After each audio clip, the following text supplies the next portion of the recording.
Okay, it's another sunny Sunday, a perfect day for extinction and the complete eradication of all life. That's what Sundays are for, right? All right, we want to really get back onto some debates today. Last stream, we were struggling to get people to join the queue. So today, we really just want to destroy some people in debates, get some thrashing going. We've got Alex joining, we've got Bubble, we've got Michelle joining. All the good people are joining in. That's good to see. Hey, Alex, how's it going? So, just going to, try and encourage some debates, encourage some people to join the stage, join the stream. Just been making videos about how life is a virus and needs to be eradicated. It is, it just spreads like a plague. It has no sort of, a virus in a petri dish or, in whatever else, on a piece of bread, piece of cheese. It spreads, like, without thinking. It just spreads. That's all it does. Doesn't care, doesn't have a brain, a mind. It just spreads. And that's what life does as well. Life also doesn't have a clue what it's doing. It doesn't have a plan, doesn't have morality or ethics. It's the same thing as mold on a piece of cheese. It just spreads without thinking. It just will, right? It doesn't matter if it's going to cause suffering or harm, it will just do it. So life is essentially a virus, a piece of mold, a piece of crap. So exactly. Extinction is the cure to this virus. We need to make it so that no one can ever be born ever again, basically. Whether it's animals or humans, no one should ever have to be born. Why should anyone be born, right? Why should anyone be forced to exist, when they're not asking for it? There's so many different reasons which make life wrong. You didn't ask for it. That's wrong. You suffer terribly, that you get trapped into a life of hell. That's wrong. You're born into a body, a family that you didn't ask for, a country, a situation that you didn't ask for, dangers that you didn't ask for, risks that you didn't ask for.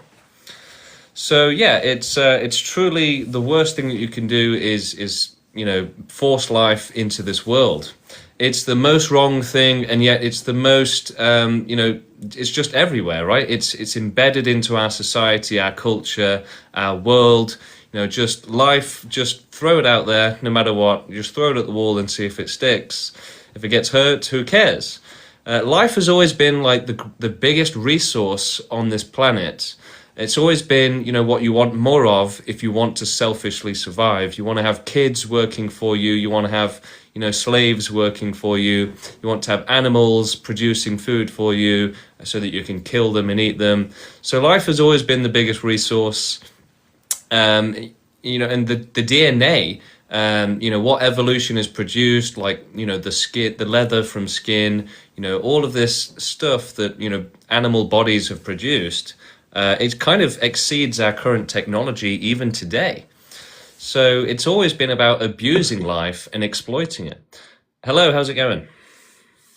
Good, good, good. Good. Do you have any questions for us? Yeah, why should this be the art? Yeah, because if we're going to have rules, then inflicting the ultimate harm should be, the priority. That should be against the rules, right?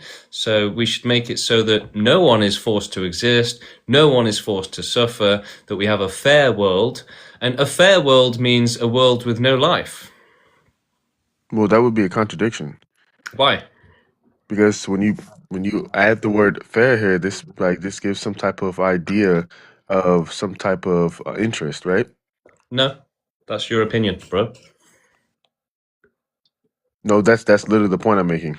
No, but you see, if there's nothing there, then it's fair, right? Yeah, everything's equal. But equal to equal, everything is fair to what? To whose perspective? The people that are responsible for it, like me. So, okay, so you do realize if you were to cause some type of extinction for a perspective that you believe to be true, and anything disagreed, you do realize this is where like it would come in where this would be like I don't understand what on earth you're talking about. Do you want to try again? I mean, it's pretty obvious. I'm saying that the metric of fairness that you're saying is not actually like a general fairness. That's just how you like feel about it. So life is unfair right now. So the only way to have fairness is to have no life. Okay, That's not some way I feel about it. That's a fact. so when you say life is unfair, you mean I think that what you should be saying here is aspects of life are unfair. Well, no, life is unfair, right? Aspects of life are, yeah. Yeah. Okay. What's the difference? The difference is that life in totality is not something that I would say that is completely unfair. I would say that aspects of life can be unfair.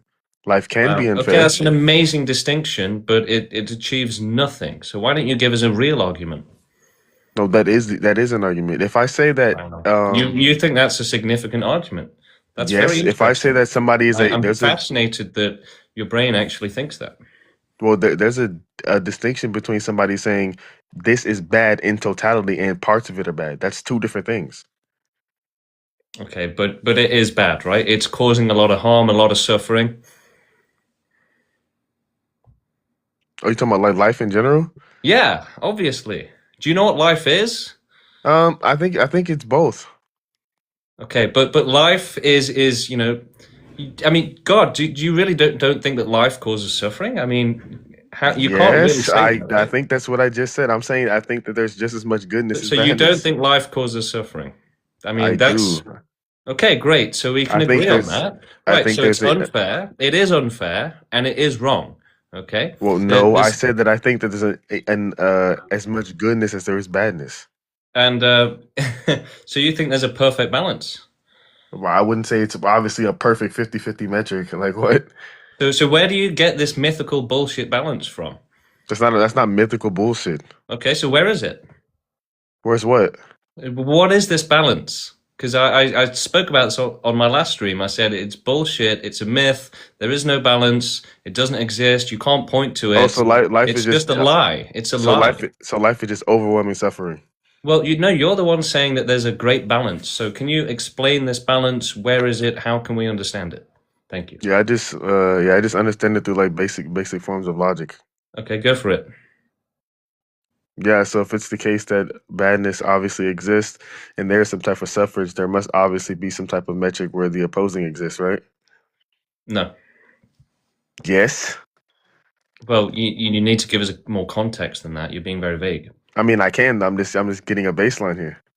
So you're saying if suffering exists, then it's possible that goodness exists, right? Yeah, okay, that's obvious, but what's your point? That doesn't mean anything. Well, yeah, Where's the it kind of balance? Where's this mythical balance? You have a child being abused to death in a dungeon. Where is the well that balance? we have a lot of things like we have like centers and jobs and things that people do that they love doing. I think I've seen more of those. I've seen more things being done where people are being good and having fun than I've seen the opposite. And And even if do you you take not stats, understand that our society works in a way where the suffering is hidden away and it's out of sight? So you yeah, really you mean like thought, internally? wow, this is it. This is great. You know, you're that easy to fool and deceive and So trick. you're just appealing to ignorance. Well, no, you're appealing to ignorance. You're saying I No, didn't no, see I'm anything not. bad today, therefore nothing's ever bad has ever happened. That's not what I just presupposed at all. It basically is. No, it's not. It What you're saying here is absolutely is. that You said I walked down the street and I didn't see any suffering, so there is no suffering. That's the stupidest thing I've ever heard. that's not what I just said. Really, Yeah, that's just as equal as you saying that really, because I've seen people being happy that they're not actually happy. They're suffering here. That's equally as dumb. really. Is it? Yeah. So you saying, I haven't seen much suffering in my life means that there is no suffering or I no didn't see significant I didn't say suffering. I didn't haven't seen a lot of suffering. I didn't say that. That's exactly what you said. No, it's not. Yeah, it is. No, I said that I've seen more happiness than suffering.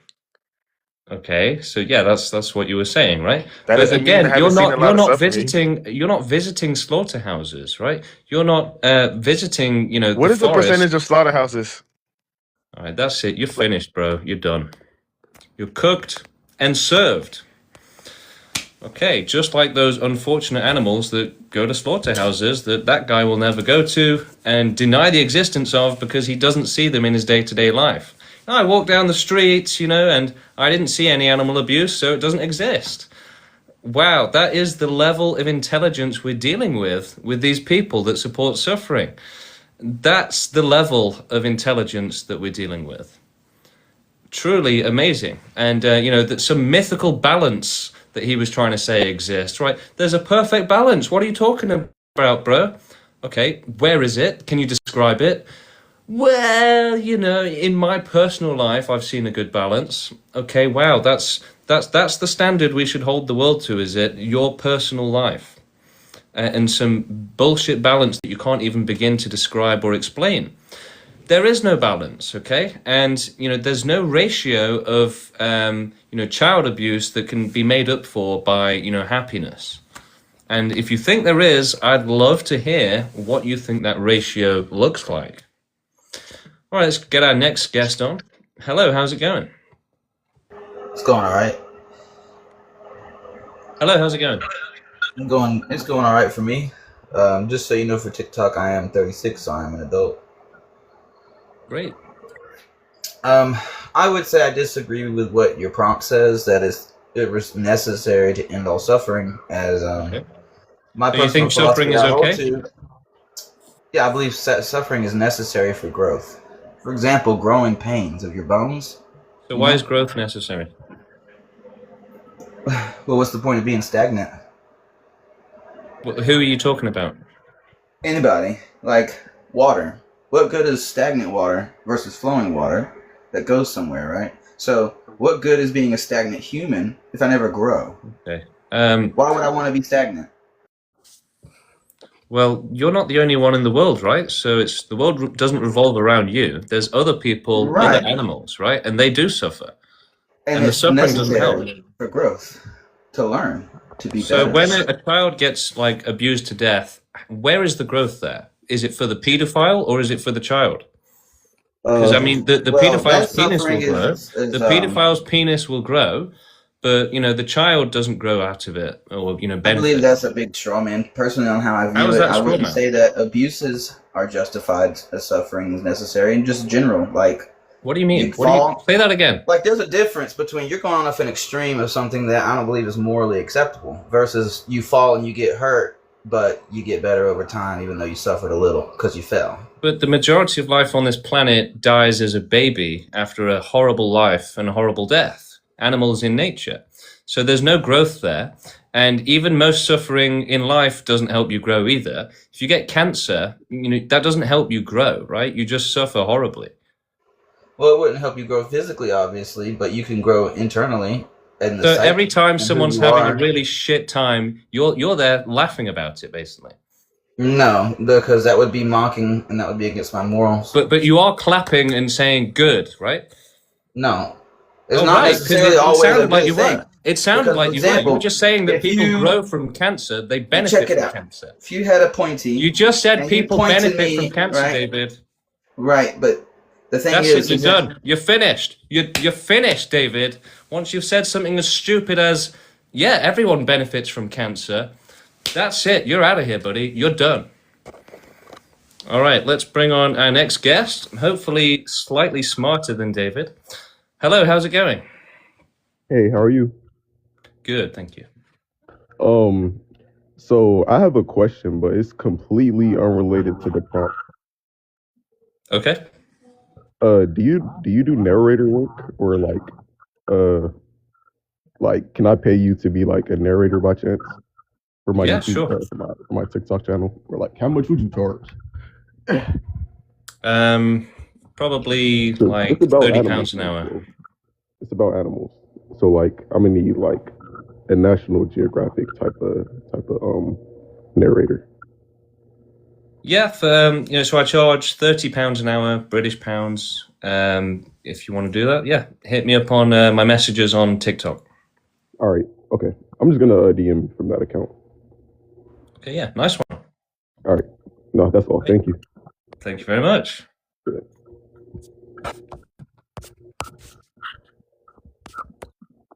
Okay, cool. Well, yeah, I've actually had a few people commenting on my videos saying stuff like that.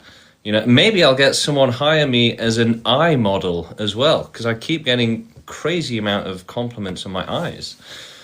All right, so the queue is currently empty. Let's bring some people up onto the stage. Let's have some debates. Let's have some discussions.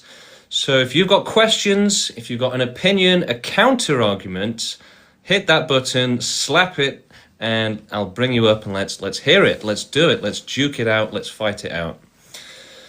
So, yeah. Oh, yeah, okay, we've got someone. Good, good, good. Let's bring them on. Here we go. Bringing on Profile. Profile, hello. How are you doing? Ćao, šta radiš? Sorry? Šta radim? Are you speaking Serbian? Srpski? Srpski Srpski. pričam, da. Srpski. Ne govorim srpski. Yeah, just a little A bit. govoriš donekle, jel? English, Govoriš, Engleski, English. Well, Pa ne znam, ja. thank you for coming on. And I've been to Serbia. Great country, great food. I love the kebabs. The burak. The burak is the best food in Serbia if you ever visit. A lot of suffering in Serbia, though. And yeah, they'd probably be better off not existing. So yeah, eventually Serbia will cease to exist. It will be made extinct. It'll be gone. Enjoy it while it lasts, guys. If you want to visit, I highly recommend it. While it's still there. All right, so yeah, let's get some more people joining the queue. Now's your chance. Let's get you on stage. Let's have a conversation. Right, in the meantime, let's discuss ethics, right? Our world is run by unethical people. That should be immediately obvious to everyone. And, the thing is that being a human, living a normal life as a human, we are sort of, by definition, unethical, right? And it's amazing that most people go through life sort of just accepting this and normalizing it and never really questioning it or really thinking about it. So you go through your whole life eating animals, using phones that have been created by child slaves, and all of this, every time you build a house or something, you're probably killing lots of animals, preventing them from, using that habitat, etc. So we essentially are a meat grinder. Life has always been a meat grinder, and we've managed to sort of make it look modern enough and clean enough and tidy enough to where the suffering seems like it's sensical, seems like it's a part of this smart-looking world, right? The world looks smart, it looks intelligent. You've got highways, cities, cars, intelligent stuff, computers. And so now we've made the suffering look smart and look intelligent and look like it's a part of the system and supposed to be there. But no, it's a meat grinder. It's always been a meat grinder, and that's it. It's a meat grinder of suffering and cruelty. Every time you have someone born, there's a chance that they're going to suffer horrifically. So they end up in that meat grinder. All animals, every single animal is in that meat grinder, basically. Life has never been a good thing for animals and never will be.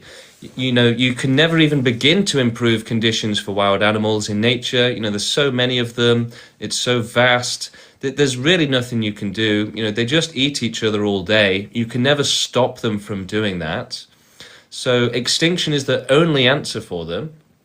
And, all of this suffering is going on. But the society says, just ignore it.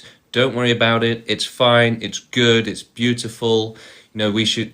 Literally, like, nature documentaries piss me off so much because it's literally filming animals suffering and, selling it as entertainment. You talk about, sadistic people and criminals on the dark web torturing animals on camera and then posting it and selling it for Bitcoin. But these nature documentaries are basically the same thing. And then, you've got like the governments around in every single country, they happily use meat, they happily use leather, they abuse animals. It's rolled into the system. Abuse and exploitation and extreme cruelty is normalized even at the government level, right? And there's no plans ever to abolish it, right? And I understand the kind of general concept of, okay, yes, we eat meat, but we're working towards a better world. But it's not in your manifesto. Where are you saying that we should eventually abolish all of this abuse, right? No one is saying that. There's no political party out there saying we should abolish all suffering, we should abolish all exploitation. No one, right? So our entire civilization is, supports suffering and cruelty, and has normalized it, rolled it in, baked it in, and convinced people to think that this is part of the package and we should just accept it. All right, the queue is still empty. The queue is still empty. I'm going to bring the next guest up as soon as they join. So don't think that I want to just be here, chatting rubbish. I'd rather be debating, rather be speaking to someone, and as soon as they're here, we will. Someone in the chat is saying, what do you mean by evil? I don't believe I'm evil. Well, I'm an atheist, our movement is atheists, but we can use the word evil descriptively, right? It's a worse version of bad, okay? So, you have good, you have bad things, and then evil is just really bad. So people are essentially evil because they support suffering, right? They aren't moral. Nobody is truly moral, truly ethical, right? And nobody even knows what morality is. Nobody knows what the real ethics are, what the real morals are. But they're not really interested in finding them either. They're happy to live in a world of exploitation. And like the last guest said, they have this incredible myth, this incredible, brain fog, which tells them that there's a balance, right? That there's some sort of acceptable balance. But, where did this balance come from? Where is it? What does it look like? And, when did it start? So this balance never existed for animals in nature. Over 99% of them die horrifically, and their entire life is just surviving, right? They're not having fun, they're not playing games with each other, they're full of parasites, they're starving to death, they've got diseases, they've got injuries and infections that have never healed, right? There's nothing good in an animal's life, nothing. Any sort of momentary rest is probably the best that they get. And then, the starvation kicks in and again, and they've got to go off and fight and kill. And then, eat some moldy flesh, basically, probably, finding dead bodies on the floor and picking at them. It's just an awful experience. There's no fun there. There's definitely no, great fulfillment for these animals, right? The hierarchy of needs and all that, they're at the absolute bottom of it. They're at the most desperate situation possible. There's no fulfilling life for these animals, ever.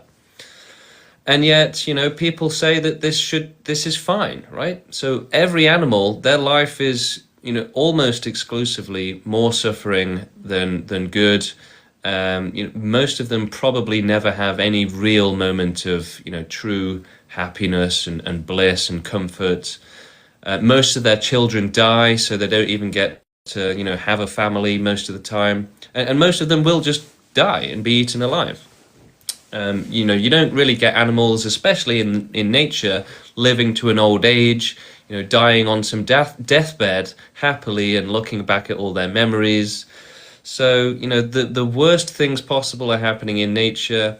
You wouldn't want to be an animal. You really wouldn't. I think that's one of the best ways to understand it, is that, there's no way in hell you would want to be an animal, right? If somebody said, tomorrow I'm going to click my fingers and you'll be an animal, you don't know what type or where, you would probably steal, you would lie, you would probably attack people if you had to. You would do whatever it took to not be an animal, right?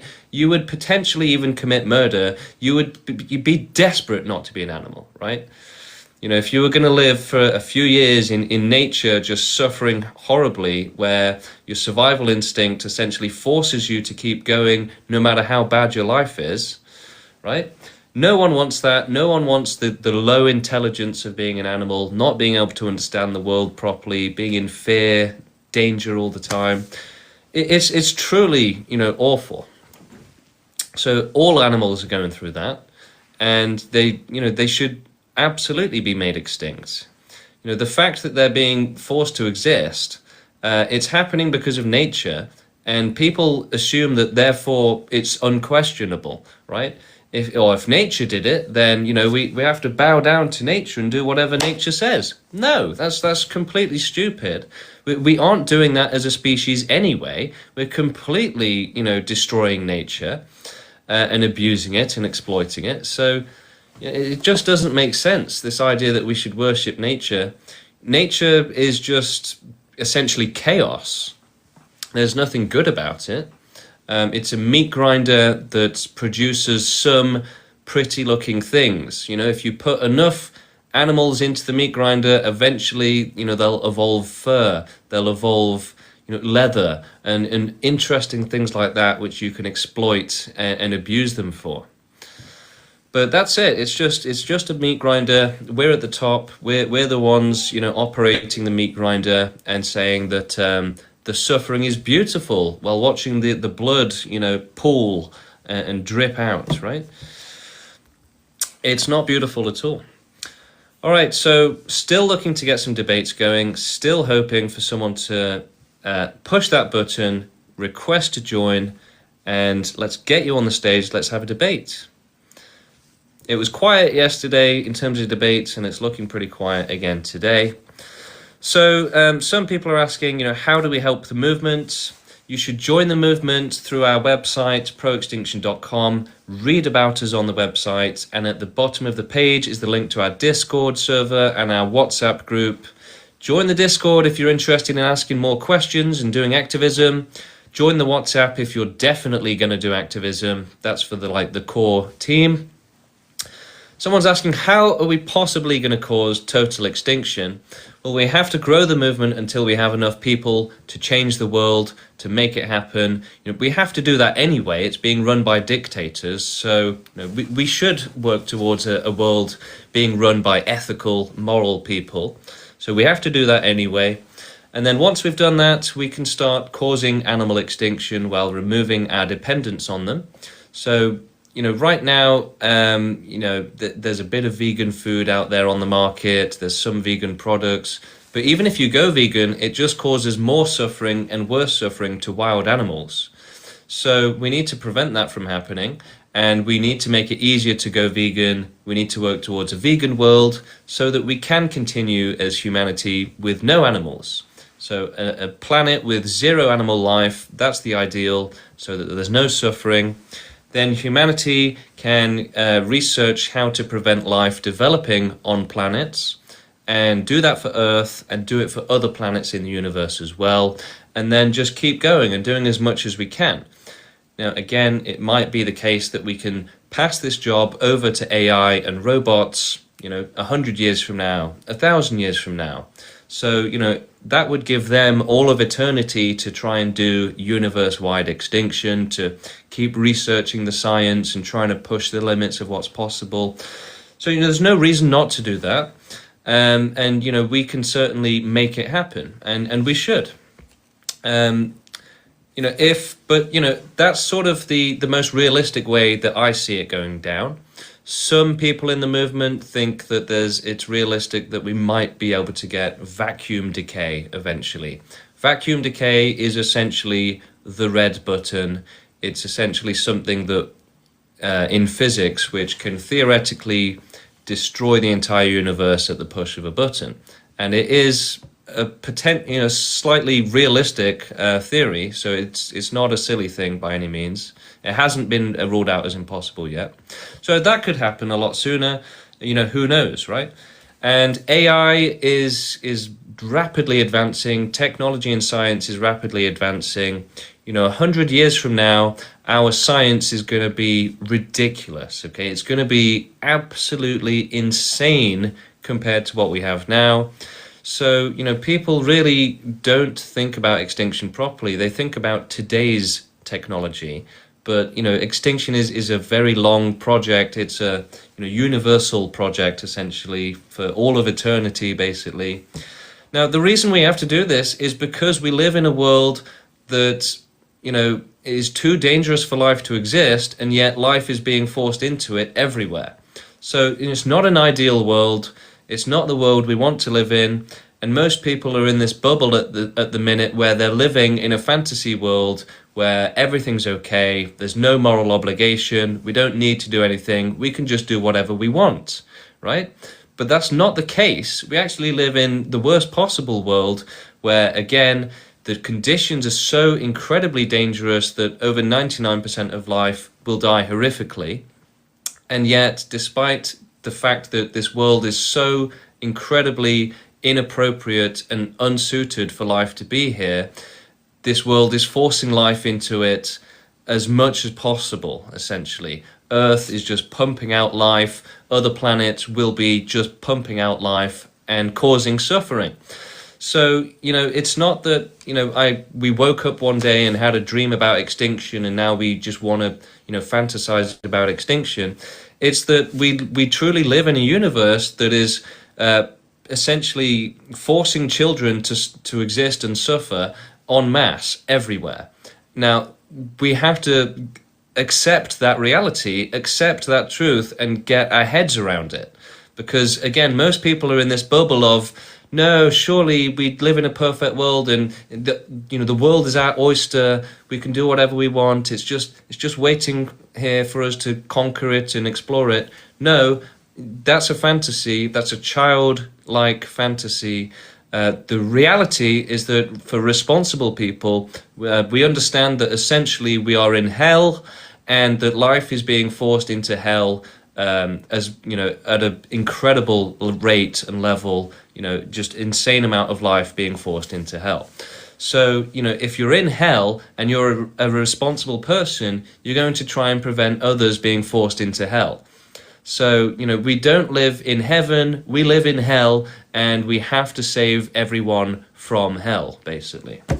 That is the truth, that is the reality that, irresponsible people don't want to accept because it bursts their bubble, it bursts their fantasy world that they're living in, and they don't want to think that actually we live in a terrible world, that actually we have moral obligation and we have to go and help. They want to think that everything's perfect, that suffering is beautiful, and we can just do whatever the goddamn hell we want, no matter who it hurts. Okay, so we need to wake the fuck up, wake up to reality.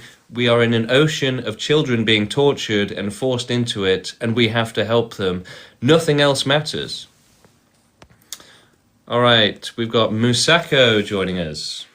Musako, bringing you up to the stage. Hello. Hello there.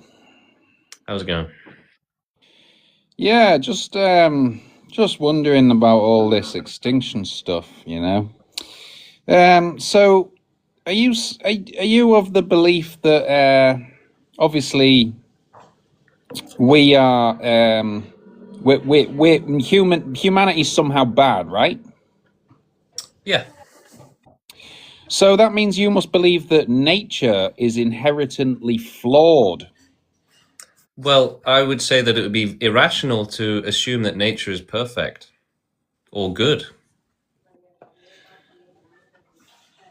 Right, but I mean, we're only just now coming to the Nature's chaos.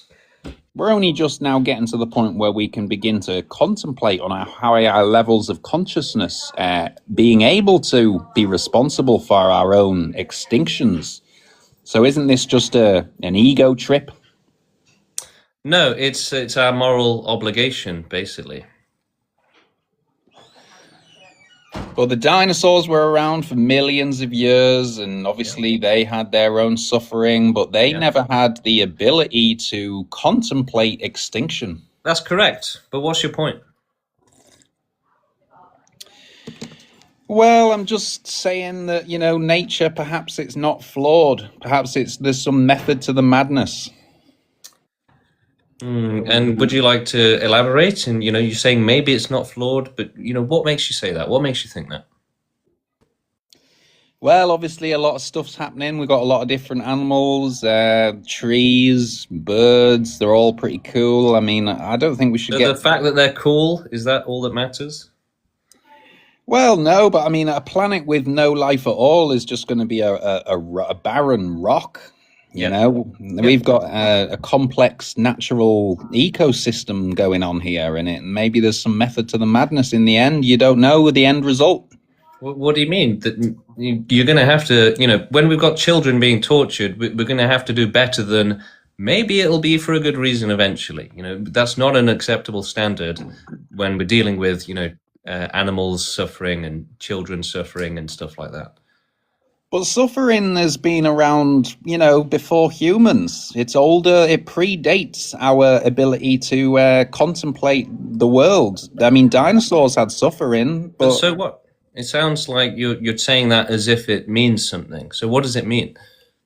well, they were in no position to have a pro-extinctionist movement, were they? So And how is that now- relevant? Well, because we're in a position now to do it. So this is just a blink of an eye in a process that takes tens and hundreds of millions of years. How do you know that now is the right time? Well, as soon as possible is the right time, right? To help children that are suffering as soon as possible is always the right answer. Okay, well, that's all I've got to talk about. Thank you, Masako. I won't quite say that you were cooked and served, but I was about to open a window because it was getting steamy. The grease was starting to cook. We didn't quite cook him to be ready to serve him. But, next time, we'll put the fryer back on. We'll slap him back in. Thank you for joining us, though. That was good fun. Okay, queue is empty, so we're looking to do some cooking here. We're looking to do some serving. We want to serve up some people big juicy steaks of, slap those steaks on the plate and serve them, basically. So join the queue, let's debate, and we'll see who gets cooked first. But if you get burnt, don't say I didn't warn you, okay? All right, so, as I was trying to say earlier in my, long-winded speech, which I'm always giving them, while I'm waiting for people to join and debate me. We've grown up being taught and indoctrinated into thinking that suffering isn't something that we should worry about, that it's not our moral obligation.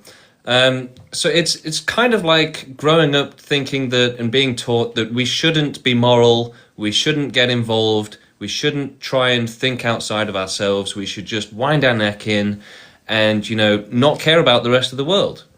And so, as I always explain, saying that just focus on yourself, just focus on yourself, that guarantees a bad world when you say that, right? That's the opposite of what we should be saying. We need everyone to be involved in running the world, right? We live in a democracy, but that's not good enough, okay? Just casually voting every now and then, that's not good enough. I think we can all agree that every single political party is a complete stinking pile of shit, okay? And that's never going to change until we actually take action, get organized, and get involved. So what are we going to fight for?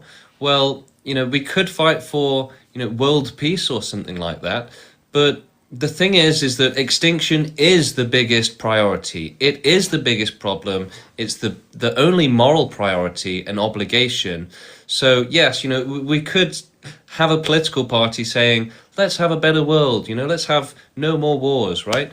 But the thing is, even though we might do that to some extent someday, the problem with it is that it just ignores the elephant in the room, right? It ignores the big issue, the big picture, the main problem, and it makes it sound like we just need to focus on improving our own conditions, whereas that's always been the problem. Let's just focus on improving conditions and not focus on safety, right? Just blindly improve conditions and, for the survivors, basically. That's what it is. Improve conditions for the survivors and keep the meat grinder going. The ones that make it through, they get to enjoy it. The ones that don't, well, they just get to die horribly. So the world is a meat grinder. We are taught to be immoral. We are taught to not get involved in the world and to just forget about it, ignore it, leave it to the Jeffrey Epsteins, leave it to the corrupt people, leave the world to the sadists and, the thieves, basically, the billionaires. And, let them rule you, let them do whatever they want, don't have an opinion, allow suffering, turn a blind eye to it. And then it's like, your life isn't good enough. You need to do better and better and better. And that just goes on forever, until you have billions and billions. You never reach a point where you have enough to then be a good person. Hello, how you doing? Privet, comrade. Good day. Can you hear me? Good. Yes, how you doing? Hello. I just want to ask, everything is fine. How you gonna do that without suffering? Well, it doesn't matter if there is How you suffering. gonna erase everything? Can you do it without suffering? Everything is suffering. Even to grow up is suffering. Growth is suffering. Yeah, Everything is the same. if extinction causes suffering, it doesn't matter. It's okay. Can you press the red button then, please? I suffered trying, today yeah. very much. Sadly, Thank there is no red button, and so we have to create it, right? Now, the red button, again, it's more of a concept, just an idea to help think about the concepts that we're working with. It could become real eventually, but the more realistic path that we're working towards is not the red button, it's not vacuum decay, it's going to be euthanasia for animals. That might involve gas, it might involve something in the food. We don't know. It could involve bombs. It could involve, destruction. Who knows, right? But the painful part of it is not the priority, right? So our priority is the most vast and thorough extinction possible to help as many people as much as possible, right? So, ideally a universe with no life, no possibility of life.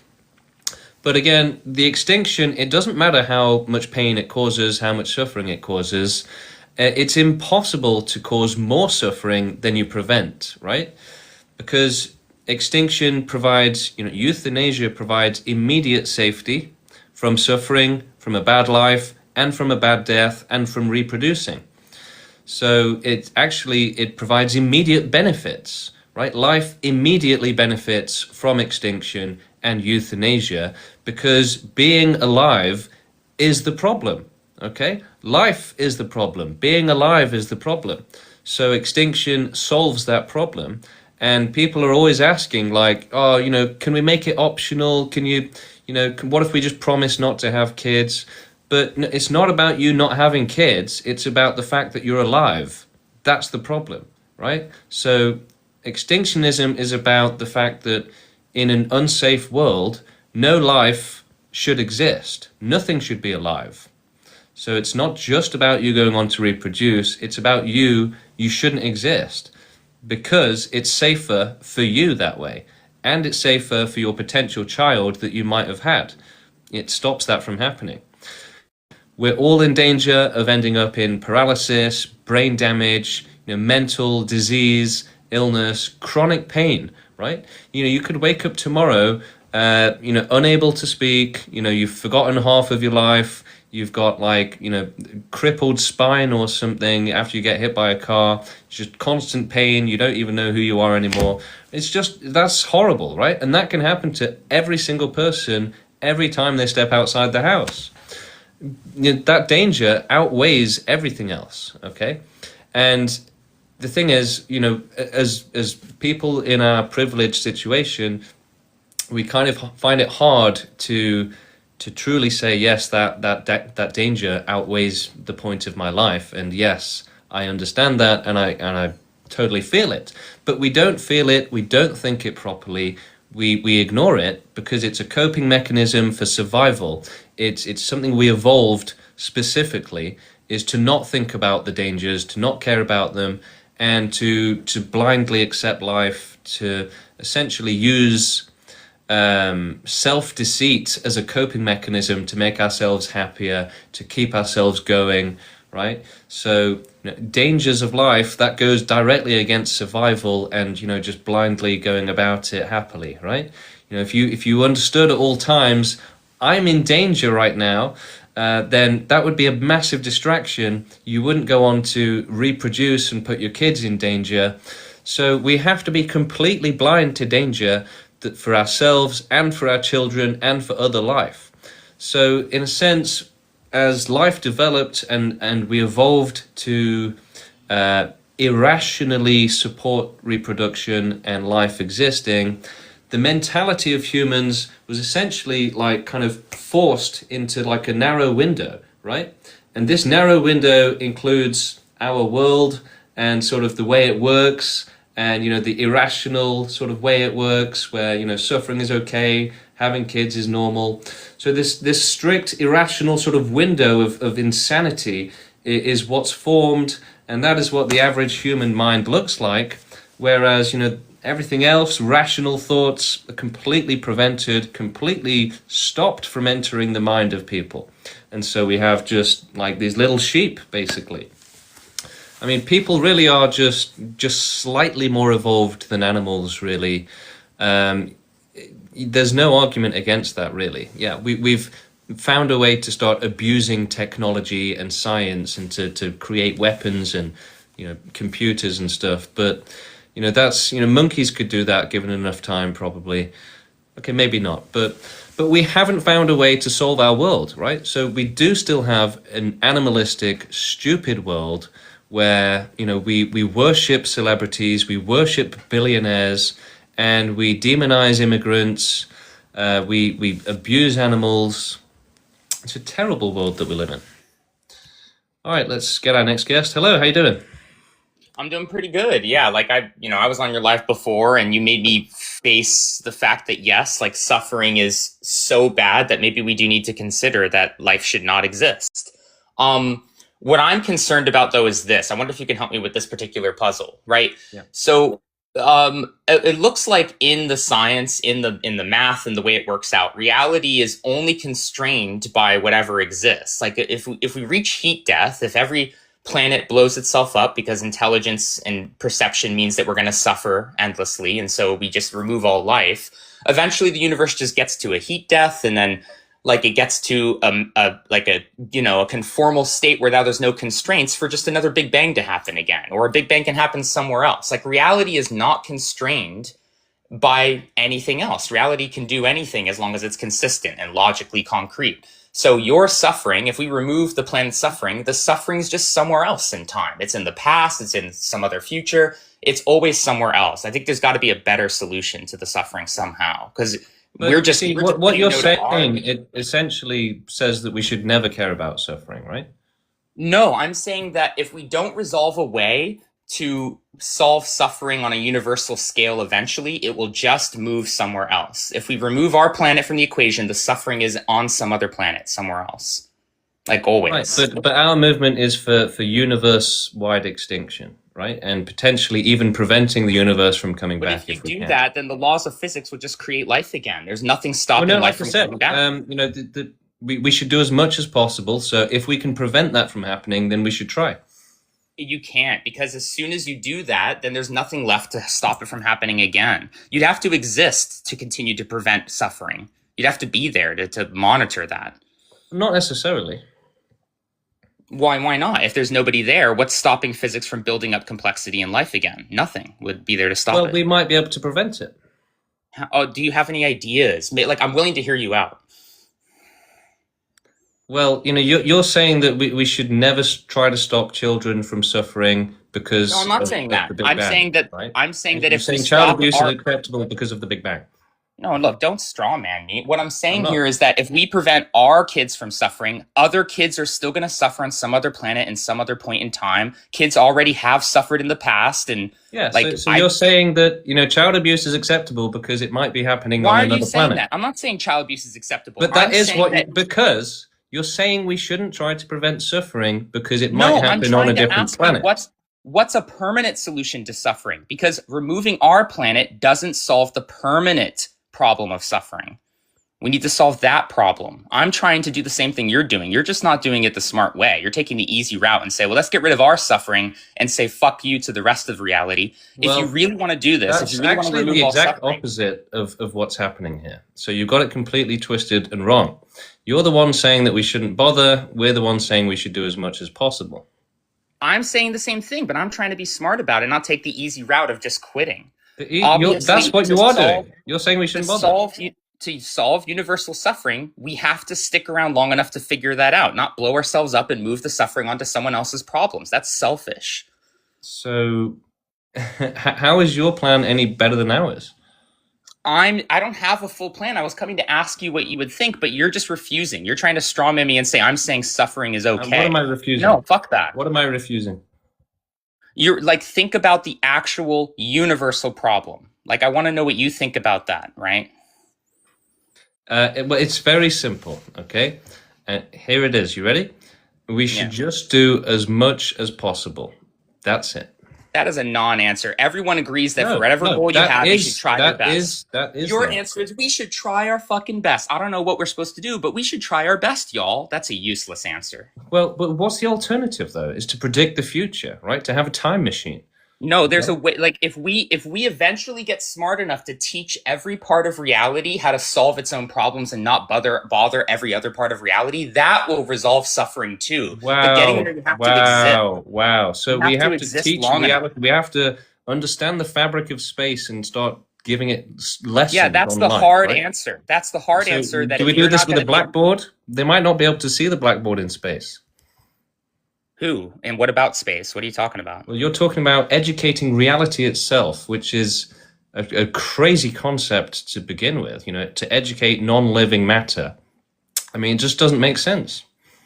Well, it's not about educating non-living matter. It's conditioning technology. Like any system that doesn't have a mind and can't learn, you just condition reality with technology such that you remove the need for it to bother us with its pain and suffering and disease and whatnot. And then for minds, you can educate minds. We live in a world where we can just condition reality, right?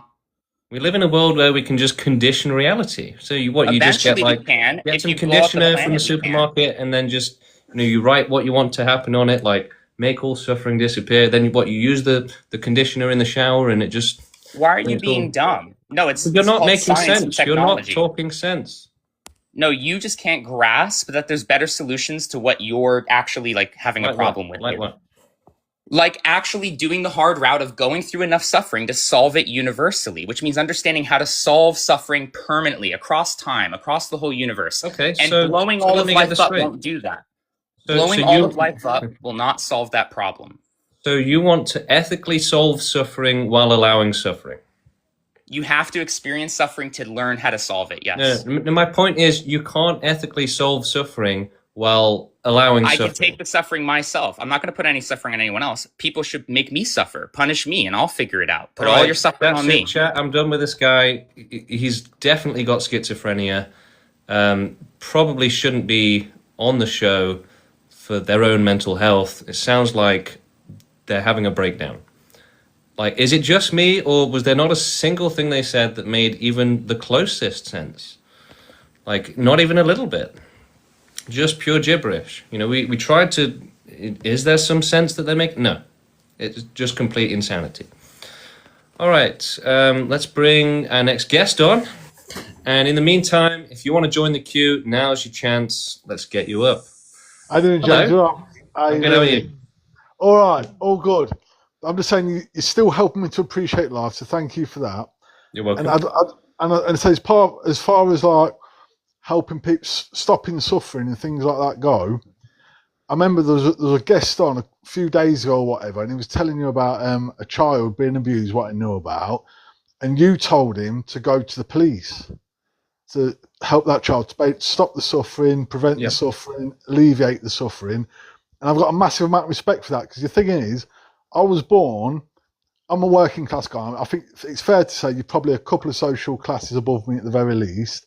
But the way I was brought up, I was brought up to like not trust the police, maybe not trust the authorities, maybe even be anti-authority. But I can only believe the way you were, straight the way you says to the guy, contact the police. And that's a hell of a quality. I think you were brought up to trust the police, probably trust the authorities and things like that. And I think that's brave. I think you've been brought up to be brave enough to be able to trust the police and contact the police if there's anything going wrong. And that's inspired me. So for myself, even, I think if I do ever find out, if I've got any information that could help the police, I think your good example, has helped me to learn that I can cooperate with the police, and it's a good thing. And so if I want to prevent suffering or stop suffering or anything like that, then that's it. So I want to thank you for that again, James. My pleasure. Thank you for coming on. Yes, if you see a child in danger, you should probably call the police. We're not about anarchy here. We still need a civilization, a society to be running. We wouldn't want society to lose its stability. Even if we're going to try and take over the world, we still need a stable society to run, right? We still need a clean running machine. Even if it is a meat grinder, unfortunately. To stop the meat grinder, the big meat grinder, you have to keep the little one going a little bit. It's the only way. But for individual stuff, try to rely on the authorities, the ones trying to do something about it. People ask me sort of lots of weird questions like, well, what would you do in this situation? What would you do in that situation as an extinctionist? And it's like, well, we try to avoid the individual situations, right? That's what everyone else is making the mistake of doing, right? So animal rescuers, for example, they'll find an animal that's been injured and they'll heal it back to health and stuff, but, well, they'll try. They might not be successful. But they're catching the suffering and the water coming out of the tap instead of turning the tap off. That suffering will always happen. There will always be another animal to rescue, another child to rescue. So the person that made this movement, they were doing animal rescue, right? Not me. And they would just kept rescuing animals over and over again. And they realized, this will never end, right? When does this end? It doesn't. These poor animals being tortured that we have to rescue, there's so many that we can't reach, and it will just keep happening. So how do we stop it from happening? And he realized extinction is the only answer and the right answer. And I guess at that moment, he must have woken up out of the brain damage, the brain fog that humanity is under, which says that life is good no matter what, no matter how much suffering life causes, don't question it, right? Don't worry about forcing life into existence. Don't question it, You could get the worst life possible, but you shouldn't feel guilty. That's just life, right? That's one of the worst sort of justifications for suffering and cruelty ever. Oh, that's just the way it is, right? Why? Why does that have to be the way it is? And the answer is because that's the way you want it to be. It's not that that's just the way it is. That's your bullshit way of saying, I want it to be this way, and I don't have the balls to actually say it out loud, so I'm just going to say that's the way it is. Deal with it. All right, we've got our next guest coming up. Yes, let's get you on. Hello. Hello there. Sorry, I don't actually know what your channel's all about. I've literally just come across it and I don't quite understand what you're asking to debate. Could you enlighten me, please? Yeah, so our movement is working towards the total abolition of all suffering, and essentially working towards a universe with no life and no possibility of life. So animal extinction on Earth, extinction for the rest of the universe, and finally extinction for humanity once they've done everything they can for non-intelligent life, because we're the only ones that can help. So we have to go last. And yeah, basically ultimate prevention of suffering, safety from being forced to exist in this world. That's what we're fighting for. It's upside down right now, where anyone can go and have a child and force them into a life of hell. Animals are doing the same thing to their offspring. So life is a bad thing. All it does is cause terrible suffering, and we need to abolish it. What would be a typical opponent view, just so I can fully grasp what's going on, because I don't quite understand what you said. Is yours? I'm assuming yours is a hypothetical suggestion based on how we can completely eradicate suffering. or do you So actually have it's an not a agenda? suggestion. It's a real movement. We've got lots of activists working towards this. We have to carry out extinction for Yep. all life. It's the only way to make sure that no one's born ever again. Which is something that is against their consent. They're forced into it, and it's too dangerous for life to be born in this world anyway. So yeah, we should work towards a world where we solve the problem of life existing.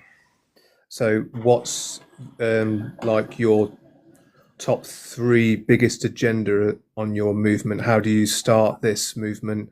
At what stage are we on? Step 1, step 2? Is it just So- acknowledgement at the minute, or are you actually going out and doing something? Yeah, I didn't start the movement. It started 3 years ago. I only joined 1 year ago. And what we're doing is growing the movement, spreading the message, and getting more people to join the movement and help us grow the movement until the movement has enough people, is big enough to actually carry out total extinction, change the world. I mean, the world needs overthrowing anyway. It's run by dictators and, corrupt politicians. So we need to make the world understand that suffering is unacceptable and that we need to abolish it. And the only way to have no suffering, no one being forced into a life of hell that they didn't ask for, is to make sure that no life is ever born ever again. So wait, so no life is born again, or do you mean eradicate the existing life? Both. Okay. What's the best way to do that? Is that literally through Euthanasia. massacring or euthanasia? Well, I don't want to say legal or illegal, but So is that yeah, through euthanasia, court? it provides immediate safety from suffering. So it's an immediate benefit for whoever receives it. They're immediately safe from a bad life, a bad death, and from reproducing and forcing anyone else into it. I'm going to assume that this is satire because, I mean, what happens if like a government agency take your ideas seriously, assuming that you want to forcefully do? Well, the thing is, you say it's satire, right? But nobody actually cares about the victims of a bad life and a life that they would have been better off not being born into. So we're the first movement to actually start caring about these victims and to fight for them. So it's not a joke. They are the worst victims in the world, the ones who need the help the most. And they need this more than anyone needs to live, essentially. So it is the only moral thing to do, the only right thing to do. And for animals in particular, they're all having bad lives, terrible lives. Most of them get eaten alive as babies. You wouldn't want to experience that. They shouldn't have to experience that. And they need this help urgently. Only extinction can help them. Only extinction can make sure that no animal is ever born into this world again, without their consent and into an extremely high risk of a life of pure hell where they'd have been better off not being born. Okay. How can you guarantee that? Let's say, for example, you wiped out 8.6 billion people and all the billions of animals on the planet, and then you finally did yourself in. What happens if there was one person missing or some sort of life form then grew back? Yeah, so we're not going to be doing it hastily. We're not going to be rushing it. It has to be the most vast and thorough extinction possible. So we would start by doing animal extinction on Earth while removing our dependence on them. Then we would start researching how life develops on planets and how to prevent it from developing on planets so that we can do this for Earth and potentially for other planets in the rest of the universe as well. And essentially it's to do as much as we can to work towards a universe with no life and no possibility of life. We might be able to hand that over to AI and robots in like 1,000 years, for example, and so that we wouldn't need humanity anymore. Humanity could stop suffering and the AI can carry on with the rest of the universe. I'm not saying it will definitely go down like that, but that's a strong possibility that we're working towards. Okay. Do you have a job, if you don't mind me asking? You have a full-time job? No, I'm unemployed. I'm doing this basically. So once I get to 10,000 followers on TikTok, you start making money, essentially. Okay. But I mean, I just want to quickly go back to my point of at some point you will be stopped by the government because you will be deemed a terrorist group because you are. Sorry? But we're not threatening humans. You said in your We need humans to Again, continue reproducing. We need a strong and healthy humanity for hundreds, if not thousands of more years, because only humanity can provide extinction for other life. I must be getting confused on what your agenda is. I thought you said to eradicate all life on Earth. Yeah, but you can't do that without something to do it, right? So humanity is the vehicle for causing total extinction. So we need humanity to survive a long time because total animal extinction will take a long time. And researching prevention of life for Earth and the rest of the universe could take a long time as well. So humanity definitely needs to keep going for a long time for now. And once humanity has done everything it can to help other life, that's when we'll make humanity go extinct once it's no longer needed. Okay. What's your strategy in the next like 5 to 10 years? I'm assuming a lot of it's bringing awareness, but when I was talking about stages, let's say stage 1 is awareness, stage 2 is what? Yeah, so essentially we just have to keep growing the movement until we can achieve success. Most movements in history have only really had, at most 1% active support from the population, 1% coming out doing activism. So, whether it was fighting against slavery or for women's rights, it involved activists, a small minority, fighting hard enough to actually change the system. So that's what we're working towards. For me, myself, I just want to keep growing my channel. If I could get to 100,000 followers, then that would be pretty big for the movement. That would really increase our presence, our online presence. And, getting to 100,000 followers would get lots of new activists on the way as you're putting out videos to work towards that. So, I want to do better. I want to get viral videos with millions of views. I want to debate big channels, big people, famous people. I'd like to do interviews with the news. We're going to be doing street protests. We have one arranged in Germany with lots of people from the movement. So, lots of big plans going forward.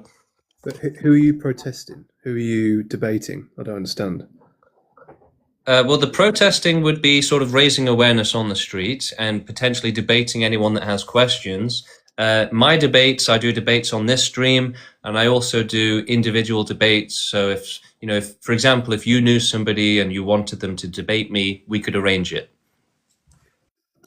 Okay. From your previous debates, what's opponents' typical views? What do you find yourself defending the most? I would say that, most debates end up in people floundering, getting desperate, struggling to form a coherent argument. And the reason for that is that there is no logical argument against abolishing suffering. It is the logical thing to do. And yet people are prevented from being logical by evolution, because that was the only way to get them to keep reproducing, was to make them like really dumbed down, basically. Okay. Do you not feel like religion might play a part to maybe stabilize the thought of suffering? Because obviously in the world of sin and suffering, it's all paid off by praising the higher being in which you'll be treated for in the afterlife. Well, no, I'm an atheist. So, our movement uses the scientific method. That's the only way to be responsible for ending suffering and for the victims. We can't just pray for them. We have to take action and do it in a scientific and intelligent way. And who determines who's suffering? No one needs to determine that. It's very obvious. Any rational empath could do it. But we know that most animals suffer terribly, that far too many humans suffer terribly, and would have been better off not being born. So that's the ultimate harm, and we have to help prevent the ultimate harm, right? It is the worst harm possible. I dare you to name a harm that's worse than being trapped in a life of hell. What's your definition of being trapped in a life of hell? You're on about the common man on the street. Let's take animals out of it, for example, because I'm more focused about humans. What's your definition of somebody who's suffering? Well, the thing is, there's lots of different ways to suffer.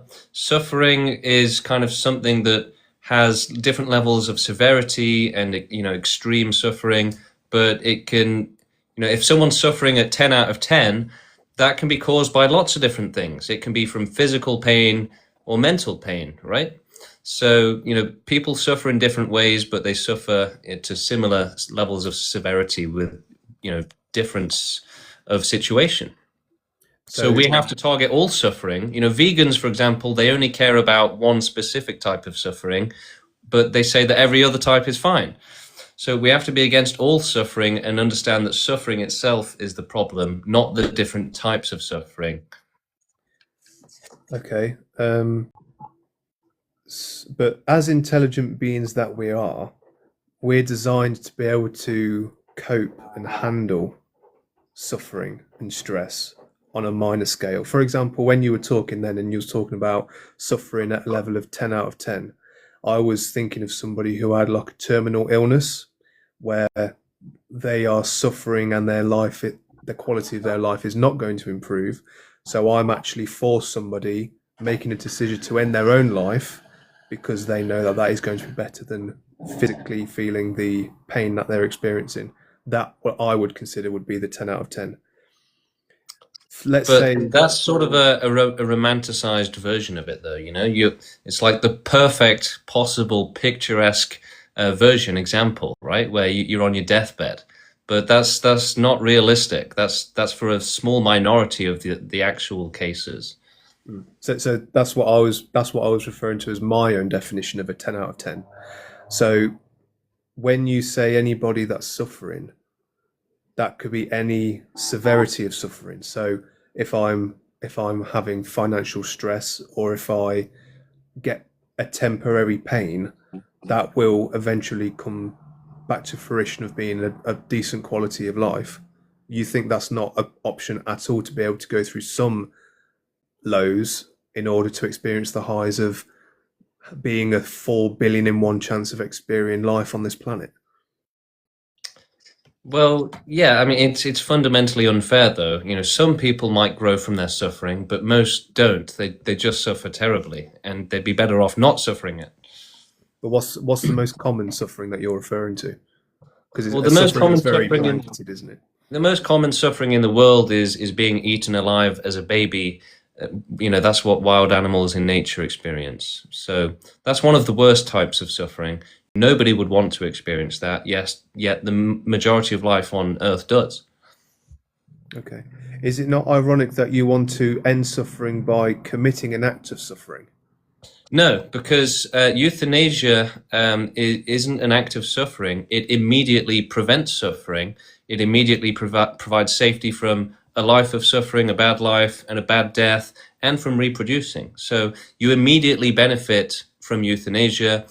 Being alive is the problem. It's not a good thing. We have to start understanding that being alive, it's a bad thing, because we're in a dangerous world where the dangers outweigh the benefits.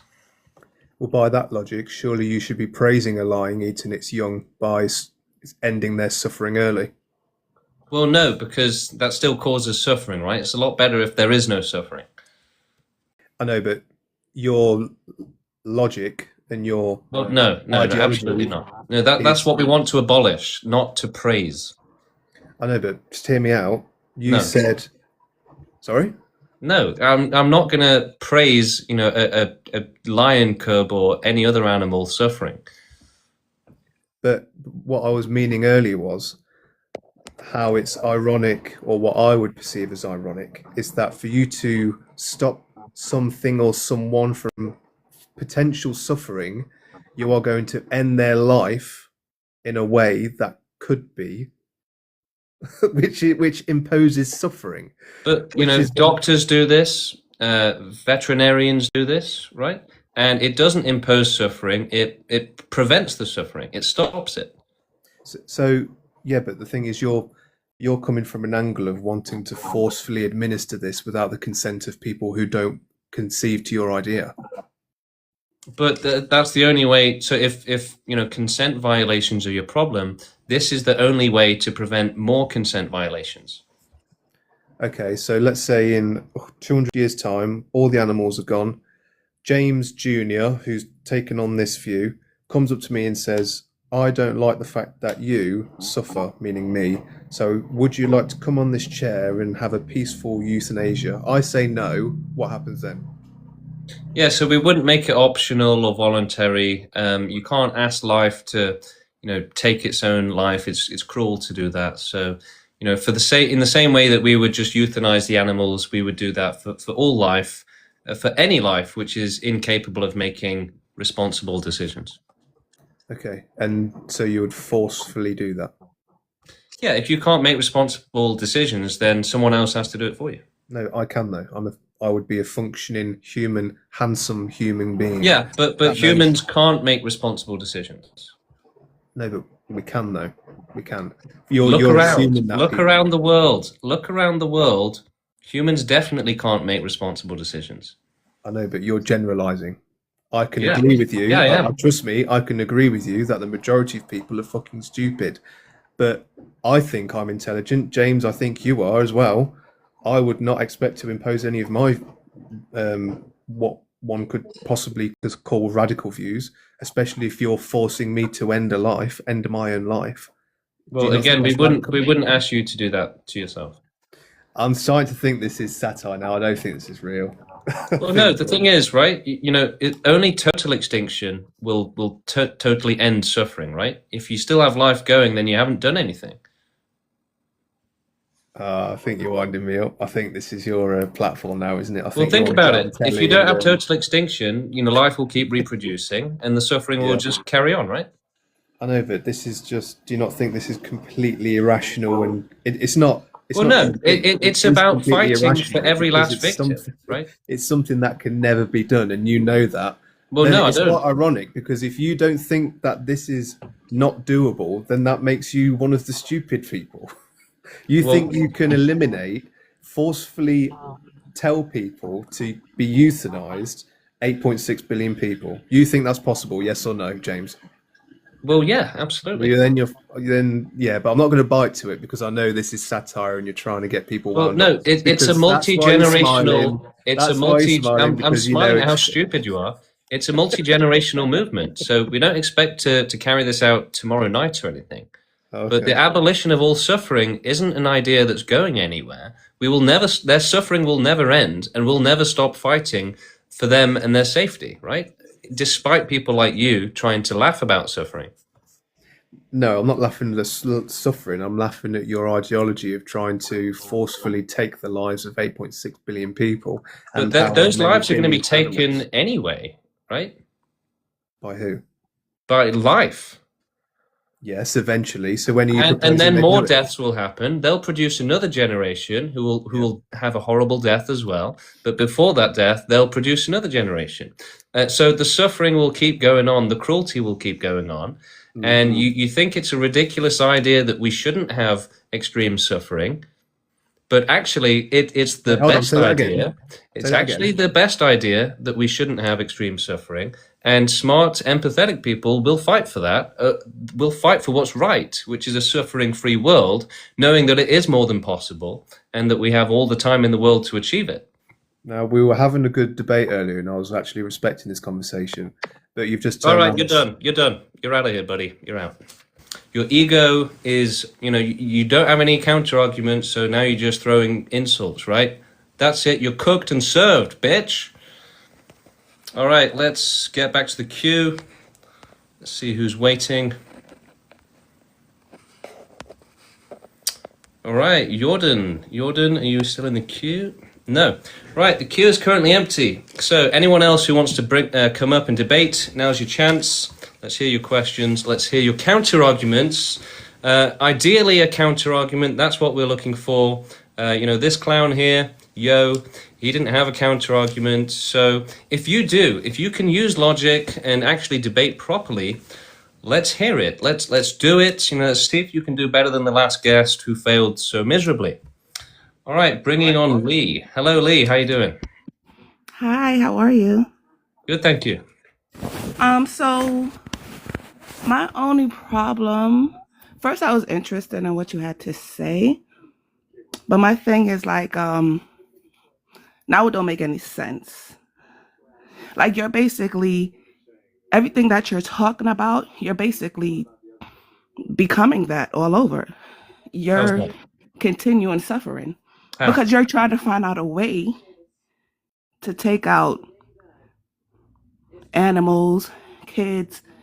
There's no way. There's possibly no way. Something will come about. Something will regrow. How do you know?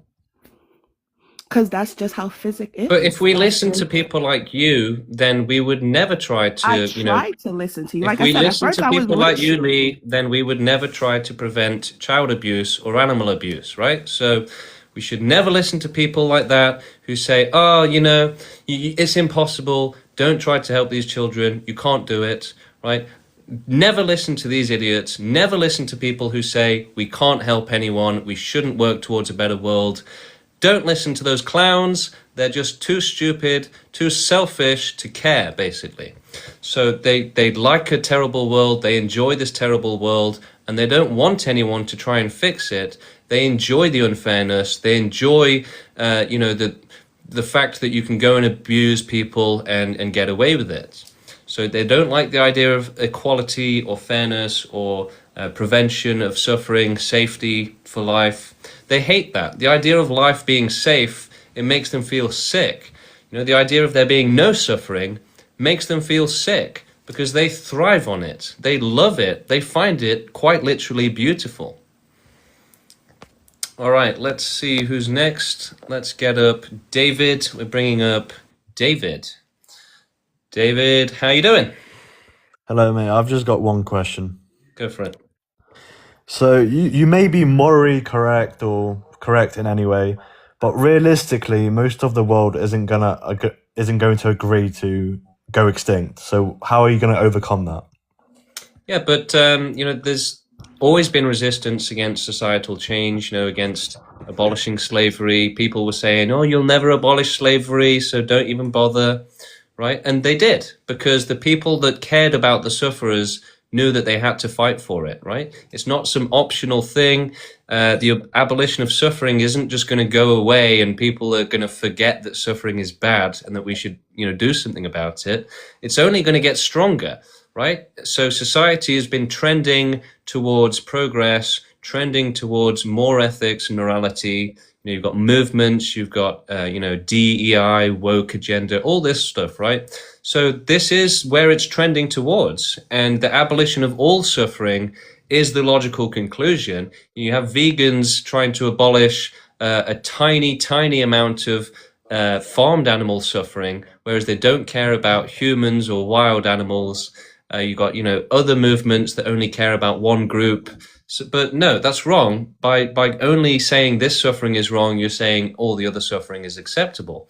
If we don't try to specifically target the end of all suffering, then, you know, we're doing a disservice to the sufferers, right? There's no reason not to target the end of all suffering, and it is more than possible. And the movement is only going to get stronger as people start to wake up and understand that suffering is bad. So that's kind of the real problem at the minute, is that people think that suffering is a good thing, whereas actually it's a bad thing. No, I do get where you're coming from, but I think there's quite a big jump from slavery to total extinction, because slavery isn't natural. You don't see it in the natural world. However, you know, it is natural for humans to want to live on and reproduce and yeah, so it's going to be replicate challenging. offspring. It's going to be difficult. We have to fight, you know, human nature. We have to fight nature itself. It's going to be the greatest challenge, but it's going to be the most important challenge. Unless we do this, then, you know, infinite suffering will continue, right? So we have to do it. Every single wild animal is relying on us. You know, billions of years of future wild animals who will be tortured are relying on us. So this is the movement for the majority of life, right? We represent the majority of life. The majority of life that currently lives and that will live is depending specifically and exclusively on our movement, right? So this isn't going anywhere. And people need to wake up to the fact that suffering is unacceptable, it's wrong, and that we have to abolish it. And unless we say that all suffering is wrong, unless we have a zero tolerance policy on suffering, then the alternative is infinite acceptance of suffering and severity of suffering, saying that, it doesn't matter how badly a child gets tortured, it's acceptable. It's not. Nothing can make that acceptable. Okay? Okay, but for example, let's say you got some kind of political power in one country, but then let's say Germany refuses. Germany says they don't want to die.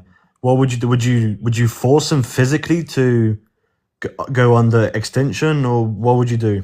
Would you try to convince them? Yeah, the thing is that we need humanity to keep reproducing for a long time anyway. So hundreds, if not thousands of years, while we do animal extinction and universe extinction, if possible, too. So, we need control of the entire planet, basically. So, yeah, if we wanted to take over Germany, we wouldn't be doing it to make them extinct. We'd be doing it to roll them into the, the machinery, the vehicle for extinction. So, yeah, if someone resisted at the end and we didn't need humans anymore at that point, then yeah, we would just use euthanasia. Yeah, okay, so let's say we live on for 1,000 years or like 100,000 years, and we get to the point where one country can full on eradicate the earth and like every living organism. However, like 90% of the earth disagree and people want to live on. How would you go about that? Would you just bomb everyone? No, we would keep fighting to take control of Earth, basically. We need to continue, again, to research how life develops and how to prevent it developing for Earth and for other planets as well. So that's going to take a long time, and that's not going to happen as a minority. We have to have a majority on Earth, or to at least control Earth, if nothing else. There's no other way that it can work out.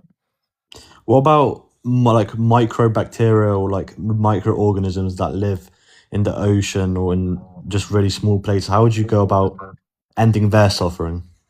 Yeah, so we have to research how to, completely sterilize a planet, basically. But, again, if you have thousands of years to do it, it's probably more than possible. Are you going for like political power or just campaigning online? So at the minute, our movement is doing, videos to grow the pro-extinction movement and message. But yeah, eventually we'll be getting into politics and campaigning. And yeah, that's probably... I may go for office at some point and get into politics myself. All right. Cheers, mate. Thank you for coming on, David. Yeah, where shall we have the campaign office, everyone? Okay, queue is currently empty. If you want to join, now's your chance. Let's get some debates going. Let's hear your questions, your counter-arguments. Let's take some questions from the chat, some comments. You can't force people to believe your ideas, nor can you believe you're the person to decide. Well, we don't have to force people to believe it. Well, actually, we might be able to force people to believe our ideas. That is one route that we're working on. And even if we can't, we can still work towards a future where people do agree with it, right? At the start of the anti-slavery campaign in America, you had lots of people saying, no one will ever agree with this. The world is against you. You're going against the economy. You're going against the way the world works. But they knew that even if it took 200 years, that the future generations would be better off, that as they grew the movement to be bigger and bigger, the future would benefit from that, and that the future activists in the movement would benefit from having all the work that you put in for them in the past.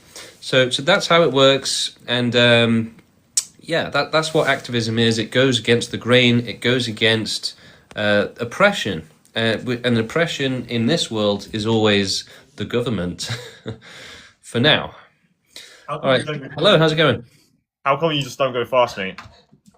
Sorry? How come you just don't go fast? Kill yourself, like, fastly. Jesus. Yeah, like, I'm being serious, sir. Okay. Right, moving on. That's the type of person that we have to fight against. These sadists that will just tell people to kill themselves, tell people to commit self-harm, and laugh about it, right? You have lots of evil people in this world. And no, you're never going to convince a person like that to be a good person. At least it doesn't seem like we'll ever do it. We might, though. You know, we are actually working on some top secret projects for basically fixing all of this irrationality that people have in the brain. We're working on a cure. We don't know if we'll ever get the cure though, but we are working on it. We're doing science on it. And it would be great if we could make everyone a good person, you know, sort of flip the switch, make them realize that suffering is bad, and that we should do something about it, that we should care. You know, what is the switch that needs flipping? I guess one of the biggest problems is that people don't care about other life, right? They just simply don't care about it. They can see an animal get abused and just nothing happens in their head, right? It's just, you know, whatever, right? They don't care. So, you know, how do we make people care? It's going to be difficult, you know, because you have people with hundreds of billions of dollars and they still don't care, right? Elon Musk is extremely abusive to his children, for example, and he's the richest man in the world. So, you know, one theory has always been, you know, we just need better conditions. We need to be happier, more fulfilled before we can start caring about others. But then, you know, the most fulfilled, the richest people, you know, they don't seem to start suddenly caring. Okay, so I don't think that, you know, improving conditions is going to magically make people care. Because again, you know, the richest people care the least, right? It's like the selfishness, the pleasure, they're more addicted to it. They're more addicted to the pleasure, I guess, yeah. You know, a billionaire trying to live the life of a poor person, they wouldn't be able to stand it, right? Because they're so addicted to all of the pleasures. Okay, let's bring on our next guest. Hello, how you doing? So how come you haven't killed yourself?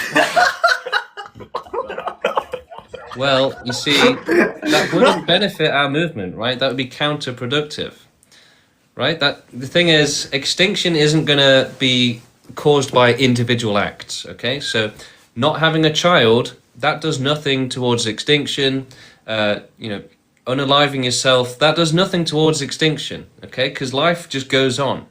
So those are passive solutions, like antinatalism, you know, hoping that everyone's going to decide not to have kids at some point in the future, extremely unrealistic. So in the same way that not having a kid won't cause total extinction, me unaliving myself will absolutely not cause total extinction. It's not a case of, oh, we're going extinct, we just need to have less people and it'll happen.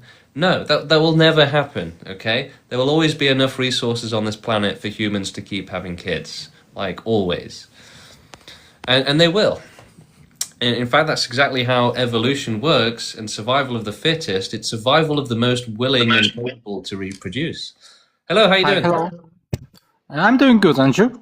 Good. Yeah, I think that's the mission that won't succeed 100% in the future, because it's impossible to extinct everything for forever. Why? Because we are only humans at this point of our development. We can't even go to the other stars. Right, but we have a long time to do it. Maybe even with the development advancement, we won't be able to go to the other galaxy, let alone talk about destroying the whole universe. It sounds like you're afraid of the unknown, afraid to take chances, afraid to fight for something unless you know it's going to succeed, right? There's no courage, no bravery there. I'm realist. We are bound to the physical laws. Okay. We would never be able to create the force to destroy the whole universe and to undo to. And how the hell would you know? You have no idea what you're talking about, and you're just trying to sound smart. You actually have no idea what you're talking about. In order to destroy the whole universe and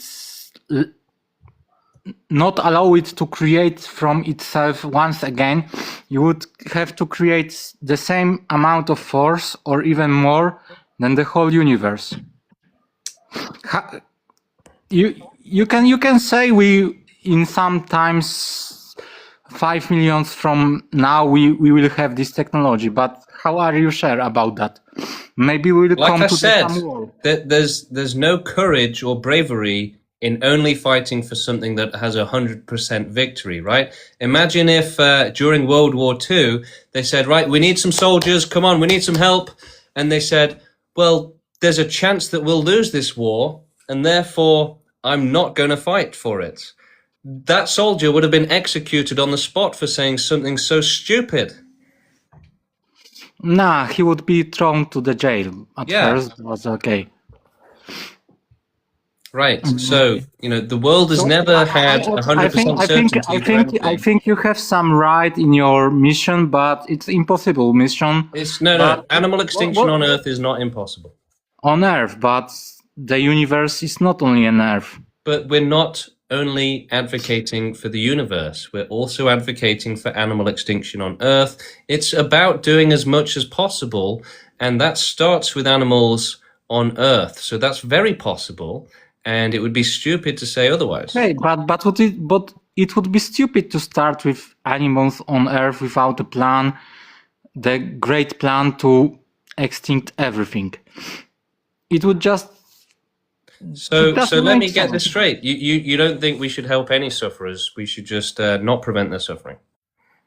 Yeah, you should prevent the suffering, but right. So then that's not what you're saying, is it? That's the opposite of what you're saying. Okay, but that wouldn't fix the overall problem. It just would make it smaller by 0. You're not making any sense. You're not making any sense here. You're not making any sense. You're saying that we shouldn't help anyone because we might not be able to help everyone, right? That's the stupidest thing I've ever heard. Yes, because I'm talking about your whole mission that you think about. You're saying that if we can't help everyone, then we shouldn't help anyone, right? Like, you're saying if we can't help everyone, then we shouldn't help anyone. Yes, we should help everyone. Right, that's it, Kazakhs. You're done. You're cooked and served. You're out of here, buddy. All right, let's get back to the queue. See who else we got. Who's going to enter the kitchen? Who's going to enter the cook zone? So you've been suffering, giving me suffering. What? I've made you suffer. Why haven't you killed yourself, mate? Jeremy, just kill yourself, faggot. How do they keep doing this? How do they keep getting past me? All right, let's see who's next. Who's going to enter the frying pan? All right, hello. How's it going? I have a serious question. Okay. Why haven't you killed yourself yet? God damn it! Come on. Why haven't? Tell me. Because that would be counterproductive to abolishing all life, right? Yeah, but why haven't you killed yourself? Because why would I? You're cooked and you're served. You're out of here, buddy. All right. The queue is empty. If you want to join the queue, join the stage to say something other than what that guest said, then let's get you up. Let's get you on the stage. All right. It looks like David wants to come back up. David, bringing you back up. Let's have you on, David. Once again. Hello. So why haven't you killed yourself? Man, this is just... I'm not going to be able to trust the next person in the queue, am I? I'm just not. All right, so why haven't I done that? Well, it's because I care about other life, right? It's because we care about the victims and the sufferers. Most people in this world are selfish, and not by choice, but by biology and genetics, right? They're born to be selfish because selfish people go on to reproduce without thinking, without caring. So that's what reproduction and life thrives on. It thrives on stupid, selfish people having kids without caring. What's the opposite? You got two different sort of sides of it. Okay, you got people that say, I don't want to bring my child into this world, they might suffer. And then you've got, Jack and Becky down the street having 10 kids in their council house, getting paid to have kids by the council, and then, you know, beating the kids, thrashing the kids, shouting at them, but they get money for it. So that's how life works. It thrives on abuse and children being forced into unsafe, terrible conditions, and stupid people putting them into that. All right, we've got someone in the queue now. Let's bring them up. Hello, MFG. Hello. Hello, how's it going? Can you explain how you will achieve this? Yeah, so we have to grow the movement until we have enough people to change the world, make it understand that suffering is bad and unacceptable. Then we do euthanasia for animal extinction while removing our dependence on them. Then we start researching how life develops on planets so that we can prevent life from developing again on Earth and other planets. So why haven't you killed yourself? Oh man! All right, you got me good. You got me good. I'll give you that one. I will give you that one. I applaud them for that. All right, let's get our next guest on. Hello. I have a question. Oh no! Why haven't you killed yourself? I don't like where this is going. Why? This is going to become a trend, isn't it? All right, people with dodgy profile names, I might have to just not bring them on, whether it's a dot or quadruple one like this guy. We're rolling the dice here. Hello, how you doing? Hello. Oh, thank God. It's a normal person. Hello. Hi. Hello. I'm just curious. Why is suffering so bad? Like, of course, to a certain level, if somebody is suffering with an awful disease, but do you believe that suffering in general is bad? Any level? No, it's more about for when it becomes unacceptable. Okay. So would it not be better to work towards trying to remove like the more serious levels of suffering rather than just removing all life? No, because essentially, when it comes to ethics and morality, life has zero value, whereas suffering has infinite value in terms of what's morally urgent, what's necessary, what we should do. Okay, so like for me, and because I've had this debate with people, and I actually think like suffering is just not. It's the most beautiful lessons I've learned in life have come from suffering. Oh, but the thing like is, there's so much more beauty. The thing is, you don't get to force that onto others, though, right? A child being molested to death, there's no beauty in that, and you saying that they should have to go through that, it's not acceptable. But I do believe that if you ask quite a lot of people, given your life, even all of the suffering you've been through, all of the hard times, absolutely not for everybody. Not everybody would say this. But I do think for a lot of people, they would say, do you know what, although I've had hard times, I would still do this life again. Yeah, but these are the same people that don't care how many children are being abused. They just don't care, right? So, we shouldn't... I think they do. No, they don't. They really don't. There could be infinite children being abused. These people would never care, right? They would never say we need total extinction, because that is what's happening. The majority of life is being abused to death as a baby, as a child, and yet people say that that's totally fine and acceptable. But you're taking away that option for people who actually... to suffer terribly. Yes, we're taking away the option to be trapped in hell. No, because not everybody believes that. Like, not everybody wants to not have this opportunity to be here. So you believe we should have an incredibly unfair system that causes harm? Not at all. I think we need to work... Then you have to have total extinction, right? No, because I think we need to, of course, as always, we need to work towards a more beautiful and more just life. But think if you're doing that, 2 seconds, then it's by default unethical. Okay, you're saying that we shouldn't prioritize the sufferers.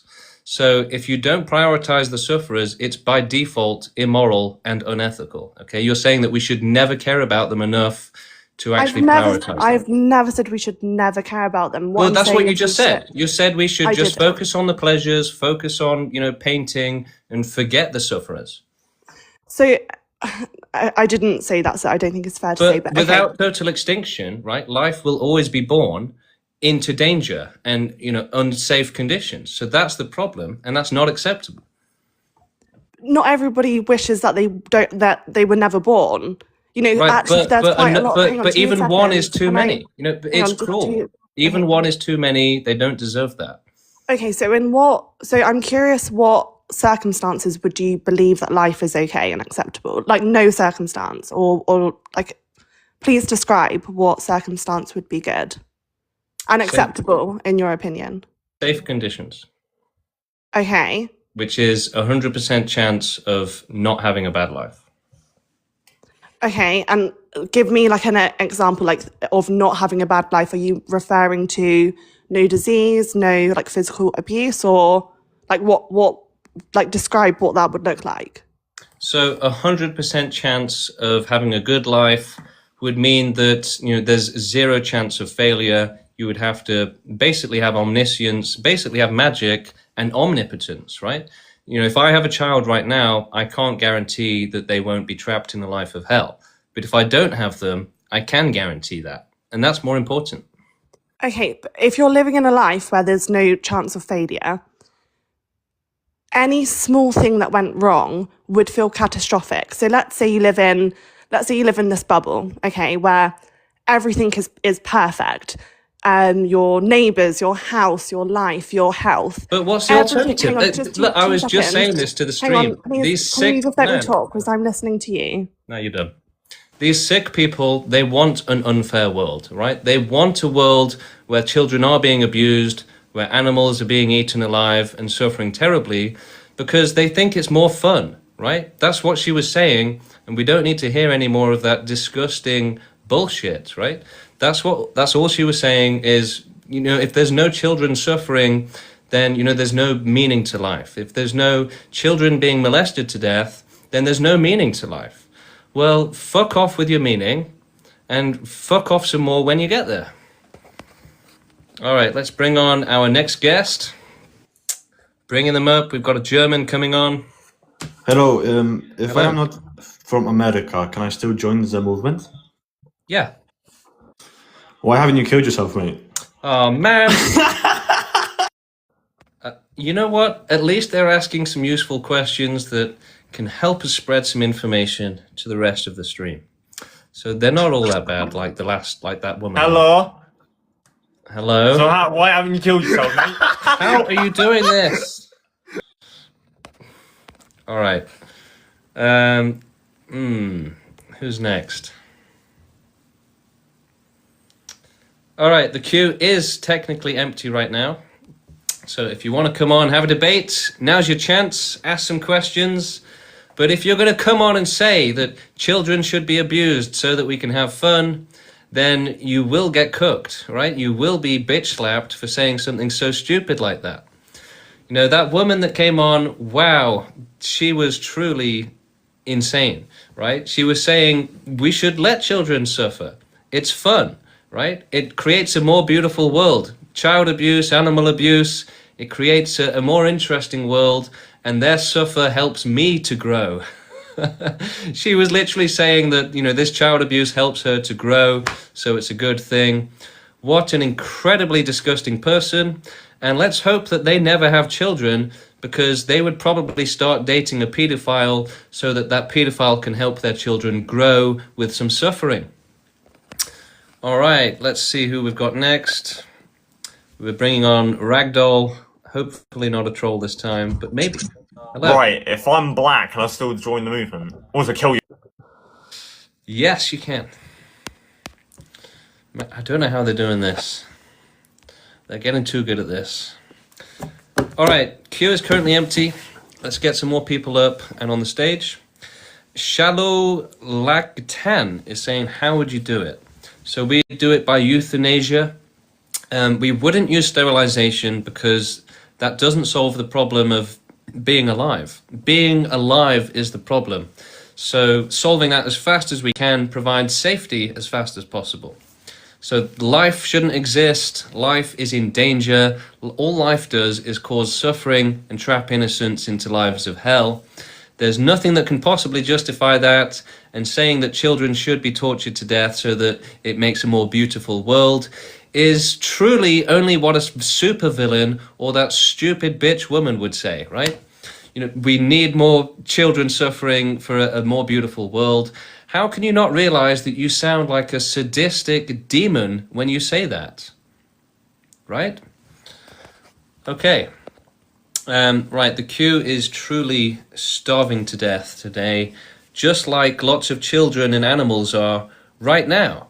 They're actually suffering though, whereas the queue isn't suffering. The queue is an inanimate object. All right, I think we've got a real person coming on this time. We've got a real person coming up.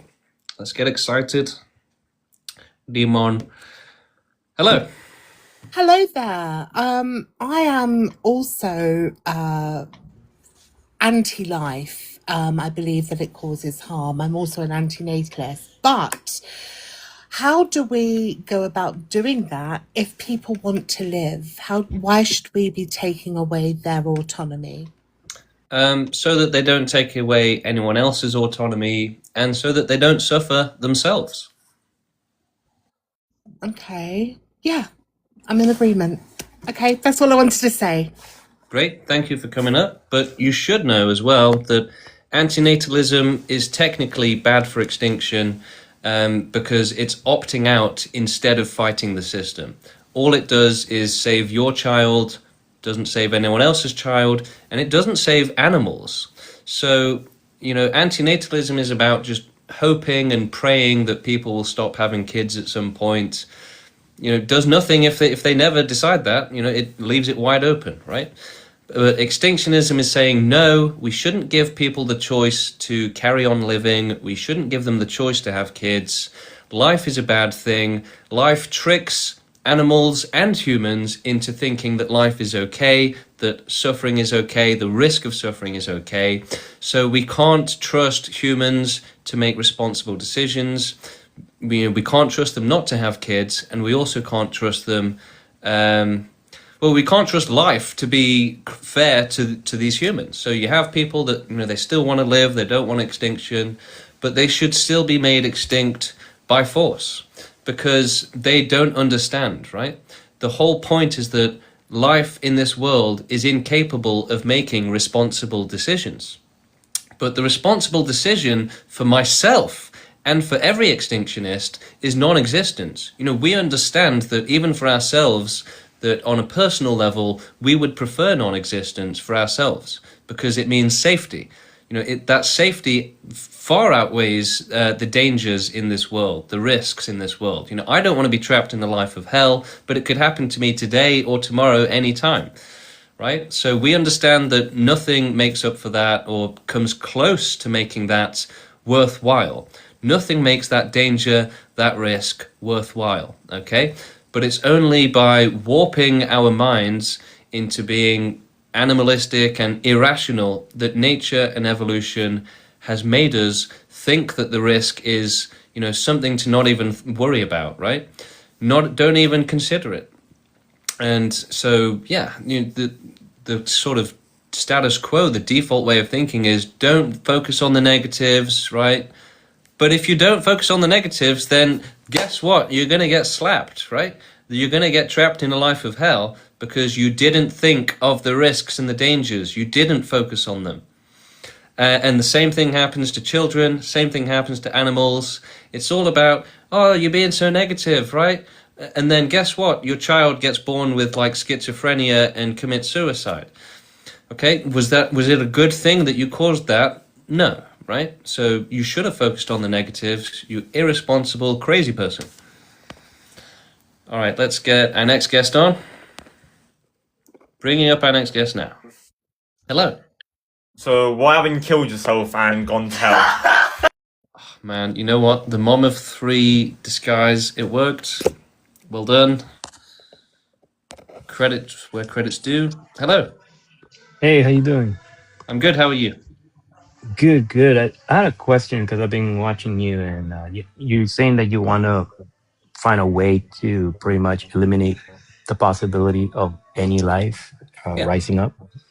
Yeah. So I was wondering, because I was thinking about this very deep, And I study this very deeply too, because there's this thing called quantum field, which is what brings life eventually. So how can you get rid of life if you cannot get rid of the quantum field? Because that's something that's eternal. Well, I would say that it's not accurate to say that we can't get rid of life. You know, every time we slaughter a cow or something, the life is gone from it. So, yeah, we can absolutely do animal extinction on Earth, and then we can see if we can do anything more than that. Right. But once, let's say you do all this, right? And then at the end, you're left, and then you take yourself out. Eventually, the quantum field will bring back life. That's the thing. Like, I see it like it's futile because you Well, cannot get I've rid of never the heard of the source of quantum all field. possibility. It sounds like You can some look sort of into it. It's in schizophrenic quantum theory. physics. No, it's an actual thing that we discovered not too long ago. We discovered that there is this thing called the quantum field, which is what everything is made out of. Don't know. The life isn't caused by some quantum field or anything like that. No, it's what started it. It's caused by conditions. You know, having the right conditions for life to develop, essentially, Right, and a lot of energy as well. but the quantum field is the necessary source for life. That's all you need. You don't need nothing more than that. So if you cannot get rid of the quantum field, I don't know how you're going to get rid of life. Well, like I just said, every time we slaughter a cow, the life is gone, right? But then again, the quantum field will bring back some other type of the life cow eventually. gets revived by the quantum field, does it? No, not the same cow. Just other life will come along. So what I'm trying to say is that you're making the eventually same cannot argument, get rid right? of it. Well, you're making two bad arguments here. Firstly, you're saying that science is limited to what we have today, which is stupid. And secondly, you're saying that if we can't help everyone, we shouldn't help anyone, which is also stupid. So science is not limited. I never said it was limited. Science is not limited. You're limiting science by thinking that you can get rid of all life when life will come about. No You're matter the what one you saying think what we can't do. So you're the one limiting it. Because the quantum field is unlimited. You are limiting the quantum The field. quantum field, maybe it's like the name of an energy drink that this guy has just had 10 cans of it or something, because I think he's gone a little bit doolally. Okay, let's check the queue. We've got someone whose profile picture appears to be a picture of my face. Okay. Bringing them on. Hello. Right, so we should just kill everyone, and you should... You could have done better that time. You wasted that one. You definitely wasted that one. Hello, how you doing? Hey, how are you? I'm good, how are you? I'm doing pretty good. Just just want to understand your morality here. Yes, that suffering is unacceptable and that it's the priority to prevent it. By preventing it, you would be causing more suffering. Than what? Well, you admit there's suffering happening, right? It's the worst thing. So how exactly would it be causing more suffering? How would people be extinct without causing more? Well, when you say more, can you give us some description of where this more would be? Well, yeah, it seems like you're coming off as a utilitarian. Correct me if I'm wrong, is that what you're doing? Well, you're not answering my question. Well, yeah, so assuming you are a utilitarian, that means you value the most positive Have you been cooked already? Are we getting fried already? Are you cooked already? Is that it? You can't answer the question? Well, no, my bad. Repeat the question, sorry. Go ahead. So you said extinction would cause more suffering than it prevents. Can you explain that? Oh yeah, I mean, unless depending on what you mean by extinction, like how maybe I should have clarified that. How would one do that? Euthanasia. Euthanasia. Euthanasia. So what about it? So you don't think that's causing harm? No, euthanasia corrects the harm. The harm is being alive. The harm is living here. The harm is living here. Yeah. Wow. I mean, I don't think you're wrong. I'm just trying to understand how this is more moral than dealing with the bad.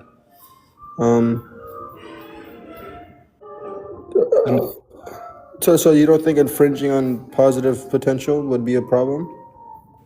No. Really? Well, we're not infringing on positive potential anyway. What do you mean It's by that? about making sure that life only exists in safe conditions, and working towards a world where there is no life in unsafe conditions. And if we ever get to a point where we can have life in safe conditions, then we can do that. So we're not infringing on the potential for positive stuff. We're just making sure that it's only done in a safe environment. So may I ask, what would the metric be of measuring a safe condition from from an unsafe situation? Like, how would you measure that? Measure what? What a safe condition is. Like, what would the metric be? Yeah, so the metric would be 100% guarantee of a good life, basically. But good's just arbitrary. There's no such thing as good without bad. Well, that sounds like some spiritual nonsense, but no, it wouldn't be arbitrary. It would have to be done scientifically. Well, no, not necessarily. So good. Why not? What are you talking about? So how would you classify what good would be without the bad as reference to the good? How would you know what the good? You know, if I'm reading a book, I can understand what's good and bad, right? Sure. But you have bad as reference. You would need bad. Yeah. We've seen lots of bad things throughout the history of the universe. There's been lots of bad things. So yeah, we've got that reference already. Can you give me like an example of something that you're quotating to be bad? Child abuse. Child abuse. Okay. I mean that's not the best thing, no. So you're saying in order to prevent this, you would just end all children. Well, you know, a lot of children get sense. abused to death, right? So yeah, a lot of them are trapped in dungeons. They're slaves. You know, they're being tortured. And how is your action any better if you're just going to end them? Because it prevents it from happening again. It prevents anyone being trapped in a life of hell, where they would have been better off not being born. Well, I don't think you take dichotomies or anecdotals, do you? So, Excuse me? You don't take anecdotals, do you? Like, I mean, for example, I think life sucked, but I don't think it's. But how is an research anecdotal that going to help when, you know, we know that lots of lives are trapped in hell right now and would have been better off not being born? Well, now you're the one talking about spiritual stuff, brother. Okay, I mean, now you're the one I think they believing in cooked hell. themselves at that point.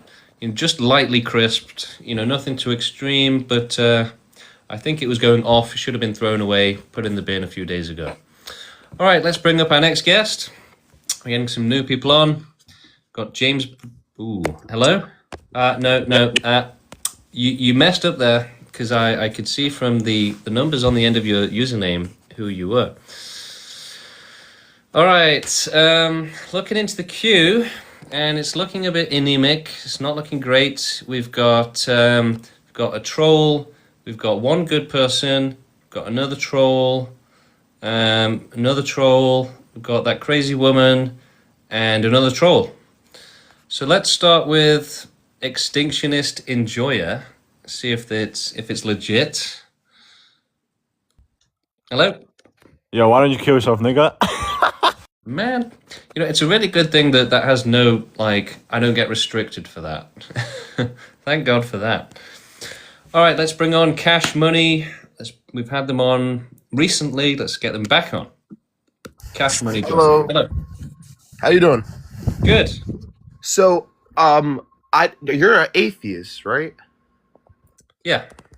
So like, in atheism, like, you just believe that life is just pure chance, like everything that like conditions for life on Earth and like the reason that we're here is like all chance, merely created by science and what this reality is, right? Well, everything is chance to some extent.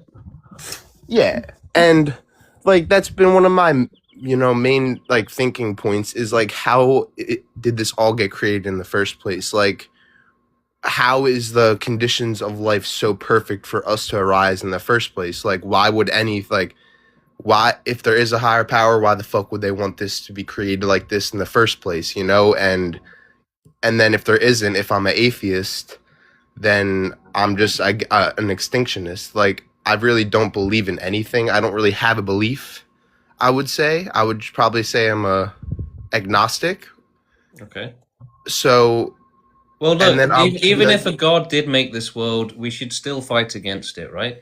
You know, if you see a child needing help, you help them. You don't question Yeah. whether or not God made them suffer before you decide whether or not to help them. Yeah. And I think just the best way to do this is just by saying, you know, like what you're doing right now. Like all suffering is bad. Finding any way you could help it, and you know, if by like protesting against having more kids and by trying to actually go out there and protest for animal cruelty and, you know, actually saying like, hey, we shouldn't allow all of this, we should try to stop all of this because we have the ways to do it, we have the science to do it, we know how to do it. We're just deciding that, you know, living every day in our minds and going to work and, you know, having a relationship, we're deciding that all of this bullshit that doesn't really matter, but only matters to our emotional brains. We're deciding that this is more important than billions and billions of lives suffering from the past and billions and billions and billions of things that are going to suffer in the future. So it's ridiculous. And I don't understand how people can just wake up every day and just be okay and just, you know, like I'm tired and I go to school and I'm like, why are we talking about this? Like, why aren't we talking about something that matters? Yeah. Yeah. So that, and then like people treat me like I'm fucking insane, and I'm like, am I insane, or like, are you like? Do you just have exactly. no You know, growing up in an insane world, you're taught that you're the insane one for disagreeing with this crazy world. All right, this guy in the comment, look, because some people don't suffer 100. There's beauty. Yeah, there's beauty in the world. The world's beautiful. Nature's fucking beautiful. The natural cause of everything is beautiful. But at the same time, you can't tell me that not everyone has suffered terribly in their life. Just had an existential crisis. Just sat in their bed, awake at night, saying, I'm gonna fucking die one day. That's terrifying. You know you're gonna die. Your cells in a body, your cells in a body, bro. You have a heart that can stop, bro. Like, really think about what the fuck this is. Like, this is not a fun thing. Exactly. And, you know, they think that just because they're having a good time, nobody else should not have a bad time, right? Yeah. Yeah, I'm in the Discord now too. So, you know, like, honestly, I'm trying to like really get involved in this. I'm really trying to like take a step forward and like talk to people in my school about this. Try to get some of my friends within this, bro. Like, try to actually make a movement, you know. So hit me up on the Discord. I'm in the Discord. If you want me to be on a podcast, some shit like that, anything, want me to be involved in anything, put posters around my town. The best way to gain respect in our movement and to be seen as someone to take seriously, a valuable activist, all you have to do is to start a TikTok account and start making videos. Now, you can make videos using just text and music. You don't have to put your face on camera.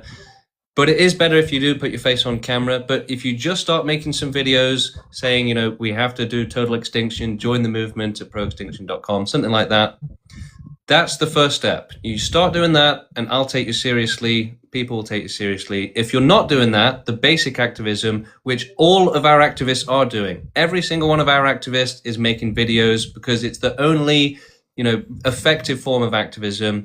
If you start doing that, we'll take you seriously. That's the only serious activism that we really consider. So get involved with that. Yeah, for sure. All right, thank you. Well, it was great to come on. Great to talk to you as always, James. Hopefully you get some good other people in here, not some trolls that don't give a shit about anything but making themselves happy. So have a great one.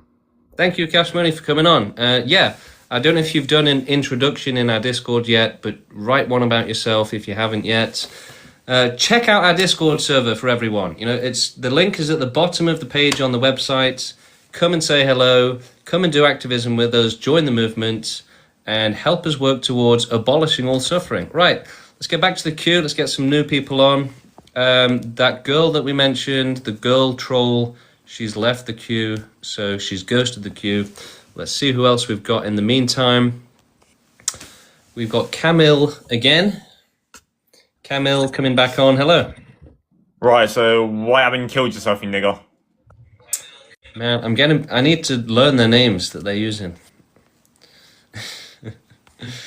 All right. Bella is asking, are we ending the stream? No, I'm not going to end the stream just yet. I can keep going. We've got, 40 odd people. So if you want to debate, have some counter arguments, let's hear them. The queue is empty. Let's get some people coming up on the stage. We should abolish all suffering, and that's the only thing worth caring about. The only moral thing to do, the only right thing to do, is to work towards a world with zero suffering, prioritizing working towards a world with zero suffering at all costs, because it's the only thing that matters. It's the only thing that we should care about. We shouldn't care about, some boring pleasures, some shallow pleasures, when you have children being tortured to death, and who will keep being tortured to death unless we stop it. That's far more urgent. That's obviously the urgent priority. That takes precedent and priority over everything, like literally everything.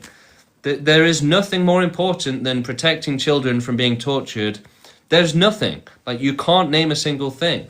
So the prevention of suffering will always be the priority, the logical priority, the moral priority. All right, Medooms, hello. Right. Right, you're atheist, right? Yes. All right.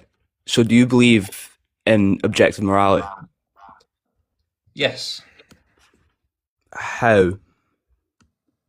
Because it's kind of based on suffering, essentially. Right, but if you're atheist, right? There's no creator. Yeah. There's I see what you're saying. Right. So the thing is, people ask all the time about objective morality, and they try to say, well, morality is subjective, so I can do whatever I want, right? But the people who are saying that morality is subjective and they can do whatever they want, and they don't have to help children because morality is optional and up to you, these are people who see morality as a list of rules, a list of do's and don'ts, how to be polite, essentially. That's how they see it, right? They don't see it as, something more than that. It's just about how to, survive in this world. But for people that want to be truly moral, that's a completely different thing. So for most people, morality is just like how to be polite. But if you want to be as moral as you can, and if you want to be truly moral, then that's a completely different thing, right? That's to start prioritizing morality instead of seeing morality as some sort of, badge that you can wear, or, a list of rules in a book, okay? So true morality is about working towards essentially the best system. So the thing is, empathy and morality and all of this stuff, it's all great, but people are using it on very individual, small scales. Like I said, just as a list of rules to live your life. But really, the ultimate form of it, the highest form of it, is a worldwide system, essentially. So we have to be working towards a worldwide system of morality and ethics. If we're not doing that, then we're never going to have a good world, a world that's being controlled by goodness, essentially. So the world will always be controlled by evil or, nature and suffering until we control it. So we have to take control of the situation. Most people don't want to do that. They just want to live within the system. They want to be a part of the system. They want to just enjoy getting to live in the system. They don't want to change it. They don't want to get involved in it. They don't want to participate. They don't care about the system. They just care about themselves. The extent of which they care about the system is how it affects them, right? All they care about is a world that suits them, basically. Is the world okay for me or not? That's all that matters. But true morality and ethics is about understanding that we have a moral obligation to the world, and that's the most efficient and effective use of our time, right? If I go out and rescue an animal from a forest, there's going to be another animal need rescuing the next day, and it will carry on forever. So you need a systematic change. And that's what extinctionism and our movement is working towards. in such a terrible world controlled by dictators, the only moral action is to work towards a better world. If and that's the most efficient and effective use of our time. I could go and try and help people in my community, but that does nothing to stop this world from being a shithole forever. Okay? So until we change it, it will always be a shithole causing suffering. We will always have a terrible world. We have to control the world, work towards a perfect world. That is the best use of your morality, your empathy, right? It's not to go out and help individuals, it's to work towards a world which is perfect for everyone. If you don't do that, then it's always going to be imperfect, there's always going to be suffering. So, let's check the queue. We've got another potential troll, could be them. It's kind of a coin flip at this point. Let's bring on the DJ. Hello. Why don't you kill yourself, you faff? Oh, man. And I'm not that fat. I'm not fat. I used to be fat when I was a kid. All right, checking the queue, and it's looking pretty weak. There's not a lot of people coming up to debate. So, maybe we need to start doing something else. Maybe my fans need to start inviting people, sharing the stream or something. Maybe we need to start scheduling debates, arranging debates. If you know someone that you want me to debate, reach out to them. Ask them to do it. Get them to come on and debate me, or contact me, write to me on TikTok and let's arrange it, right? If there's a big channel that you want me to debate. Oh wow, you're not kidding. There are a lot of people in the queue. But how many of them are trolls? Probably all of them. In fact, this one coming up right now, 90% chance it's a troll. Hello. Yes, hello, good sir. Oh, you know what? I just kicked them by accident, assuming it was the troll. Like I was too fast on the trigger. But let's get them back. Let's get them back up because it seems like a real person this time. Hello. Yeah, hello. Hi. How you doing? Good. Yeah, I want to know. So the prompt implies that it's logically necessary that extinction is the only right thing to do. Yeah. Correct. Yeah. Yeah. So what's going to be the contradiction with that not being true? You mean what's like the counter argument? No, what it means for it to be necessary is that if it were not true, it'd be contradictory. So the negation of that claim would be a contradiction or entail a contradiction. Correct? I mean, I'm sure that if you sort of tried to oversee the technicalities of it and the fine print, you could maybe poke some holes in the syntax or the grammar, right? But it is true that, yeah, the only logical thing to do is to work towards abolishing all suffering. Otherwise, we're never going to have a perfect world, right? The alternative is to work towards an imperfect world to continue having an imperfect world. That's not logical at all. Yeah, the point is that on your view, it's logically necessary that extinction is the only right thing to do. But you're not demonstrating how the negation of that claim entails a contradiction. So it can't be necessary. And it's not an issue with syntax. It's just an entailment on your view. So your view would be irrational. You would have no reason to believe in it if you can't point out that it's necessary, but you hold that it's necessary.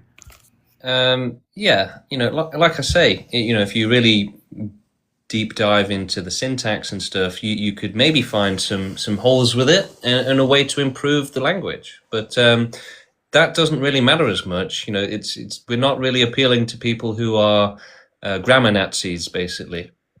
If that makes sense. Yeah, it's not poking holes in the grammar or syntax. It's actually showing the logical entailment of your view. So you can't rationally justify what you believe in. You can't justify the claim that you're affirming.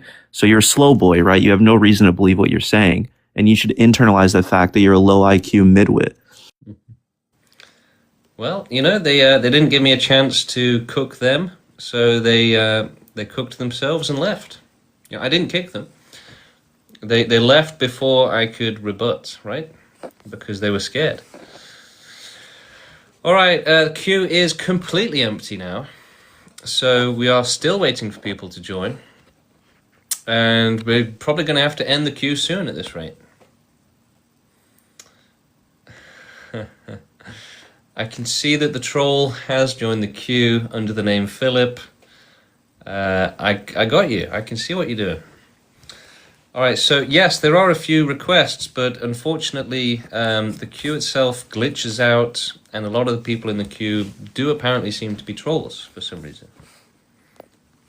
Let's see if we can do something about that. Yellow. Hey, what's going on? Yeah, I'm good. How are you? Good, good. So, can you help us understand how you're gonna end something that's eternal? Well, you know, we don't have all the answers right now, but we have to try and find them. I understand, but it's eternal. You cannot eliminate what's eternal. So, how are you gonna work with that? We just do as much as we can. But you cannot eliminate the eternal, so you're wasting your we time. just do as much as we can. Yeah, but once you do that, it's gonna come back again. So you did it for nothing. Well, yeah, but you're making the argument that if we can't help everyone, we shouldn't help anyone, which doesn't No, I'm make saying sense. you should help people definitely. Lowering suffering is something that I agree with you. Okay, so what's the problem? Definitely. But I don't think that the solution is to end the life of everything because life will eventually always come back. That's Okay, why. but you know that's like saying if I see a child being molested, I shouldn't do anything about it. You should help the child. No, Yeah, you What should you're help the saying is child. that we shouldn't help them because there'll always be another one, and therefore it's I a didn't waste say of that. time. I said you should help the child, But but you that should is, not I'm end the extrapolating. life of the No, child. I'm extrapolating your position, and that is what you are saying. You are saying that if you see a child being abused, don't do anything about it because I there'll didn't always say be that. another one. That's you're But doing a that's straw man exactly what you are fallacy. saying. You're saying that You're we doing shouldn't do you're doing a extinction straw because man. suffering will happen again. No, I'm saying that you should help people to live a better life and find You've ways said like to. 4 different things now. You've said that life will come back. You've said Yes. that we shouldn't do extinction. Now you're saying we should. You're changing your mind. Since life, oh, you keep interrupting me. You're burning Since on the life, frying pan well, right now. can you give me just 10 seconds? So, if life will always come back, right? What we should do instead is find ways to make life better for everybody. For example, a person who hurts a little person, right? What we should understand is why they're doing that. What's wrong in their brain? But that so that doesn't we make can sense. find That ways doesn't make to a sense. better That society. doesn't make It sense. does. Society has gotten Let me better than explain why you're before. wrong. Let me explain. Animals are the majority of the population, and you can't teach them to stop, killing each other. That is correct. You can't teach a wild animal to stop doing something that is in its nature. How are you going to improve conditions for wild animals? That's a good question. We should try to find solutions instead of just eliminating and throwing things under the cover, right? What solutions do you think we should look for? Not eliminate people. That's number one. We shouldn't be eliminating people. Why for not? sure? Because that means that you're giving up. You're throwing up the towel. Whoa! Right? That doesn't. That's not coherent logic. You're gonna have to give better explanation. Well, you're saying that what the solution is to just throw the towel. Well, no. Am I talking to a toddler right now? There is no towel. I don't know what you're talking about. What I'm That's trying to not a real say argument. is your solution is just to end life, right? Right? That's your solution, right? To end all Our life. solution is to abolish life, abolish suffering. Right. So that's giving up. How? That means that you're giving up. You just don't care no more. You don't want to Giving find a up on what? solution. No one should be forced to exist, right? That's obviously wrong. I'm not So forced. What the hell I'm are not we giving forced. up on? But I'm not forced to exist. Are you forced to exist? Everyone was forced to exist when they were You born. are being forced to exist right now? Oh wow, this guy is. You see, you're not making any sense. I think that guy wins the medal for most cringe of the day. Actually, yeah. So that's what we at our movement we have a term for it. We call them philosophy morons, and the reason we do that is because they ironically they like to think about intellectual things, but they're really stupid at the same time. So yeah. Every time you have a philosopher type person come on, they want to talk about, like the last guy saying, oh, well, technically, the logic, the contradiction, if you do it upside down backwards, these people essentially they can't think properly. It's a bit like a form of autism where they just can't think properly. So that's why they sound crazy. If you've ever read a philosophy book, it's like looking into the mind of an insane person, right? And that's exactly what it is. Philosophy is for stupid people. It's for people that like to try and think for fun, essentially, but not for a good reason. So it's thinking without a good reason to think. All right, checking the queue. And yeah, we've got someone coming on now. Bringing them on. Hello. Oh, how you doing, Bo? Good. How are you? I'm pretty well. Great. So, let's start this as best we can. Why do you think that ending the life of every person on Earth, every man, woman, and child, is going to be the best thing to end suffering? Well, there's no other way to do it. Okay. Do you have like a reasoning for that, or are you just like saying it's true? I'm trying to use like very like colloquial terms for you. Yeah, well, I mean, obviously, to provide 100% safety for any life is impossible right now. Whereas Well, I would you've need like, been, what's your reasoning for that? Like, that's another claim. yeah, because you would need magic, right? I disagree with that. I think it's possible to do that without magic. Okay, how would you guarantee 100% that your child will have a good life? Yeah, I could just like clone myself into like a million different people and just like, make sure every single child on Earth lives like a happy life just by. Okay, so another crazy person. All right, the queue is completely empty. I'm just going to kick everyone out of the queue right now because the problem with the queue on TikTok is it glitches. So people that join the queue and then leave. Okay. Yeah, all right. Well, you know what? Maybe we should end the stream. I don't want to end the stream, actually. I mean, we've got 40 people, which is pretty decent, Yeah, I'd like to get some more debates going, but, we just don't have the people for it. We need more morons, basically. We need more stupid people. Where can we find them? I've thought about going onto other people's streams and joining as a guest and debating there. I might do that at some point. There's one guy on TikTok who keeps coming up on my feed. His stream is about we're all evil, debate me. And obviously, I want to go on and say, extinctionists are proof that we're not all evil. Everyone else, though, is evil. But I don't know what the point would be. Maybe the guy could become an extinctionist, That guy obviously sees that we are all evil, which we are. Bella's saying, debate me. Okay, why not? Oh, I remember Bella being really crazy, like super crazy. But yeah, let's invite them up. All right, we're working on the next debate, guys. We are working on the queue, working on bringing someone up. We're trying, struggling, desperate to make it happen. All right, let's bring up Jay again. Hello. Oh, no, ghosted. A lot of people join the queue, and then when they leave, it shows that they're still in the queue. So I'm like, oh, I'll bring this person up, and then as soon as I hit the button, their name disappears. That's when the queue updates and shows me that they're no longer in it. Right, well, okay, so let's try something else. Let's see how many people in the chat support extinction and the abolition of suffering. Type 1 in the chat. Type 1 if you support extinction. Let's get some, audience engagement going. All right, we've got Bella coming on now. She's finally appeared in the queue. Let's bring her up. All right, it's good to see the ones in the chat. Yourself? Why don't you kill yourself, bro? Just do mate, you even disguised as a girl. That's amazing. Yeah, so that was a fake Bella. Impressive. How are they doing this? They must have... They're hacking TikTok. All right, someone's saying, James, can you respond to my DM? Yeah, I'd be happy to do that. I can't do that while I'm streaming. So, yeah, we have to be as against suffering as possible, everyone. We have to protect the victims of suffering.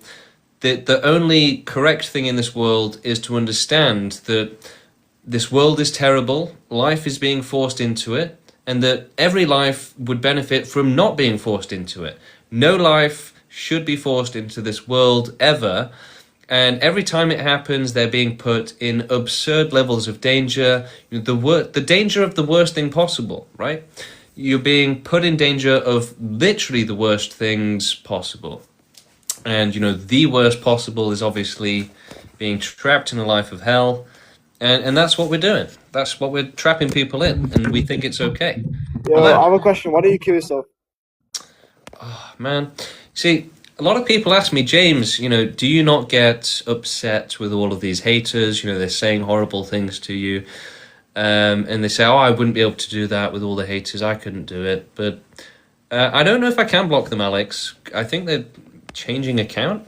Oh, I guess they're just changing their name and profile. Yeah, you're right. I should block them.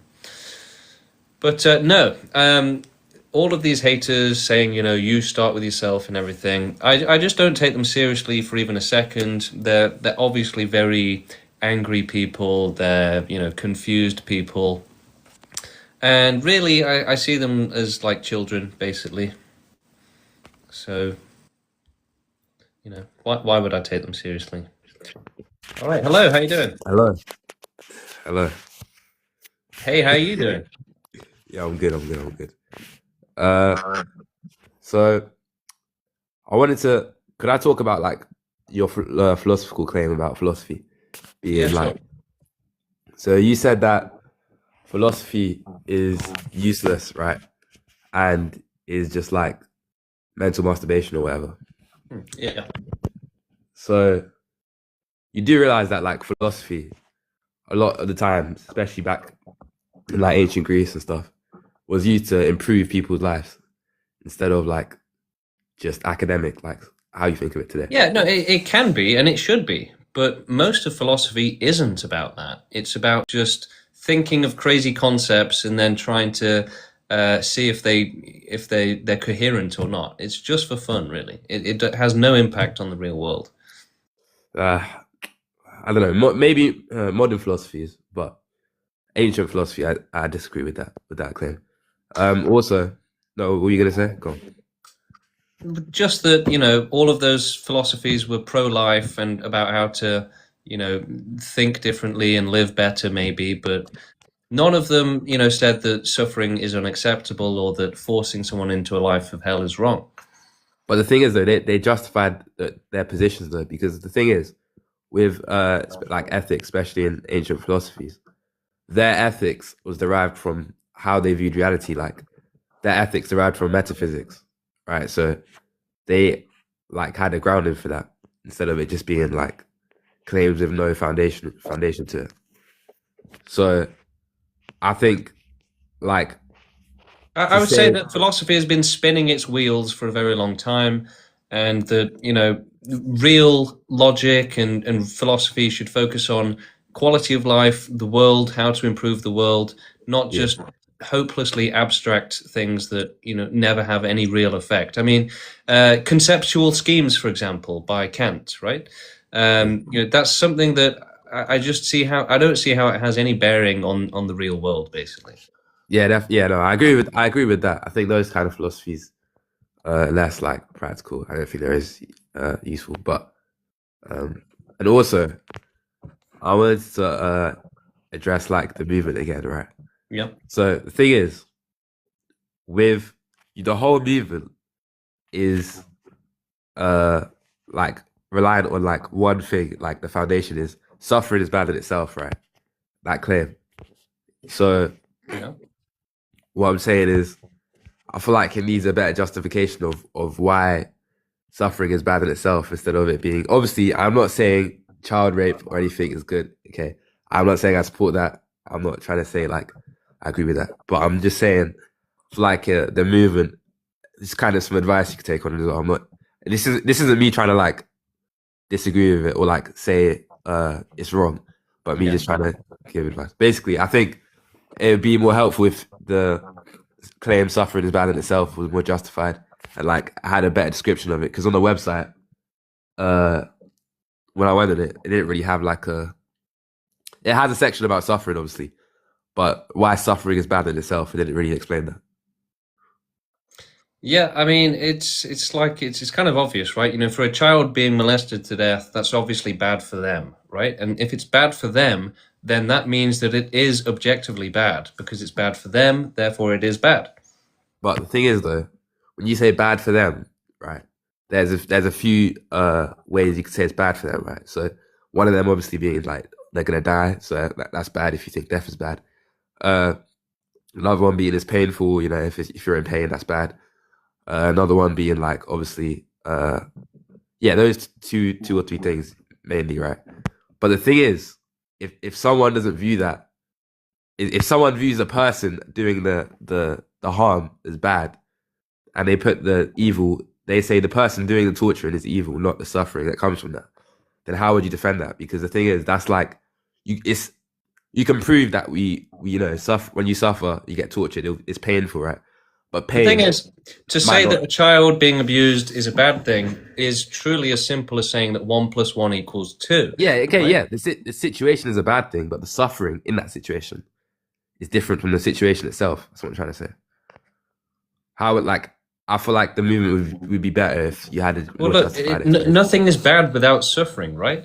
If I, dig up a road and hurt the road, right? Nothing bad happened there. The only bad thing would be if it made Yeah, someone want exactly. to work because they suffer. Yeah, and then right, so you can apply that to humans, right? Like pain and death. That might not necessarily. Some people might not see that as bad, right? Especially if they have like But the thing is, if it's nobody could see a child being molested to death and say it's not a bad thing, right? Without being crazy. So the thing Yeah. is, we rely on common sense. Okay, so even judges in courts, they rely on reason, right? So reason is well baked into the way that our society works and civilization. We don't rely on objective morality in our courts. A judge will say, is it reasonable to believe and to think this if you saw this, right? So it's about reason, and common sense and reason does obviously say that, yes, a child being abused to death is a bad thing.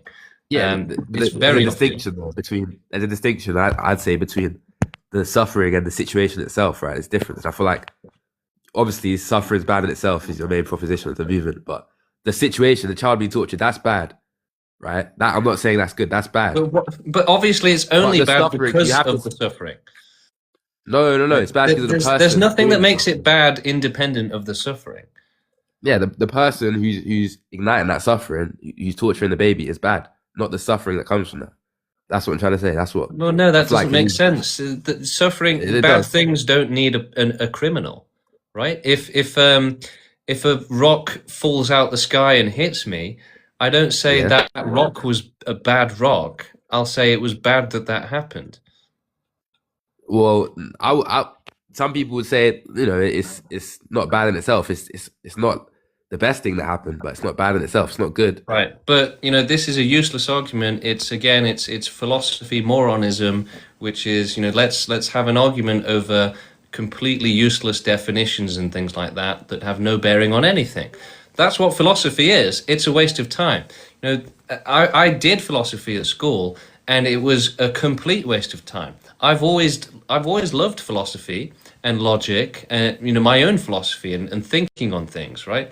But if you try and read a philosophy book, 99% of them, it's like, wow, this person was crazy. They couldn't articulate a goddamn thing. Why is everything they say so convoluted and highfalutin, right? It's because they can't think properly. Philosophy is for people that think they're smart. Okay?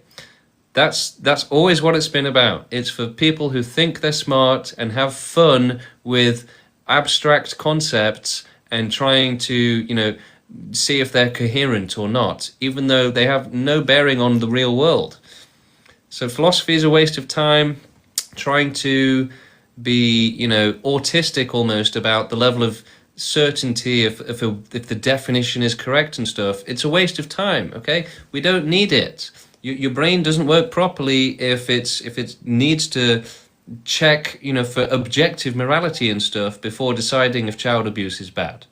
Okay, so common sense, reason, common sense, that's how the world works, that's how intelligence works, and to try and hold it to an impossible standard of, we need to ask God first to know if child abuse is bad. No, we can immediately see with common sense that suffering is bad, abuse is bad, exploitation is a bad thing. The word bad, right? It's based on common use, language and intelligence and reason and logic. It's based on common use, okay? So the way I like to see it is, you build up a little island in the middle of an ocean with your logic and your reason. Whatever works floats, whatever doesn't work sinks. So that's how common sense works. It can grow, it can change and adapt. It can be corrected, but you work with what you've got. You work with what's practical. So, someone could say, right, this philosophy book has a reason to say that child abuse is actually a good thing. And that's going to sink. That's not going to hold weight, okay? It's just obvious, right? You don't need a complicated philosophy to understand simple things like 1 + 1 = 2, and suffering is bad, child abuse is bad, animal suffering is a bad thing. This is obvious stuff, right? It's as obvious as saying 1 + 1 = 2 or the sky is blue, right? A child screaming, that's a bad thing. That's as obviously bad as the sky being blue is obvious, okay? So, people are like, well, what if the sky is not actually blue? What if I think it's blue, but what if I see as blue is a different blue to the blue you see? Just shut up, okay? Let's just help the child. Let's stop trying to argue about whether or not, it's a different type of suffering. It's morally, shut the fuck up. The children are suffering. We have to help them. Like, philosophy is kind of trying to escape from that, to overcomplicate it. All right, the troll who's been joining our stream is now in the Discord, spamming it and trying to attack the Discord. So I'm just going to have to ban them real quick.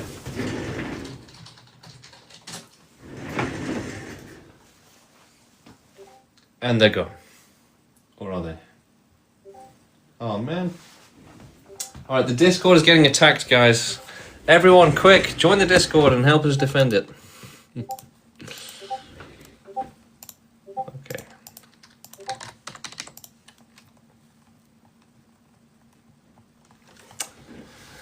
Well, anyway, this might be a good place to end the stream because we've still got no one in the queue. And yeah, it's been a good stream. So thanks for coming, everyone. Join us on the Discord and on the WhatsApp. Do activism with us. Join the movement. Sereni07 is saying, I want to join the movement, but I can't. Okay, why can't you? Why not?